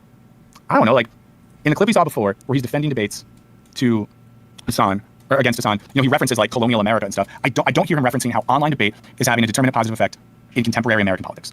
So that's what I'd be interested in hearing, right? Like, do we think that Twitch and YouTube debaters are affecting election outcomes? Are these people campaigning? Are they pushing for local initiatives? Are they joining political organizations? I don't know, but I do think that's something that we could have some evidence of, right? Like there's, I don't know. Wouldn't that be crazy? I also think that, I mean, in a sense too, with the sophistry thing, I mean, pull from history, man. Like, man, I don't know what your genders, I'm sorry, just, but I said it in a sort of open way. I mean, get into sophistry. I don't know if this is stuff Destiny thinks about, but like, how is what Destiny does and a lot of those other people, how is it not sophistry? How is there a pursuit of wisdom or truth going on? Also, if these people care about politics so much, what are they doing politically? If your whole thing is you think debate's going to change society and the world, what are you doing? I don't know. These people be doing everything. So if you're in the chat being like, I don't know. But then ask that. Hold on. Actually, unironically, hold on. So I'm ass mad because of the beginning of the conversation. But like, if the whole conversation was like this, I actually wouldn't really care that much. That'd be fine. That would be totally fine. Because he might not know. I don't expect him to know my show. But he's like, oh, do these guys ever think about like, what are they doing to be political? Like, I don't know, maybe they do. But I'm actually 1 billion% okay with that whole last like 20 seconds. If the whole conversation was like that, oh, sure, that's fair. Yeah, I wouldn't expect him to know. 100%. Good luck. I wouldn't do it. Got better stuff to do. And I just don't like the energy of debates. But I appreciate you. Let us know how it goes. Send us the link when it happens. There's a couple questions here that I think, let's see. Okay, I'm going to say a quick thing. So Kate asked a quick question, and it's about the School of Life, which does philosophy stuff. I'm going to be pretty quick here, Kate. It kind of sucks. This is Wisecrack Live for Wednesday, May 22nd. There's a couple. Okay.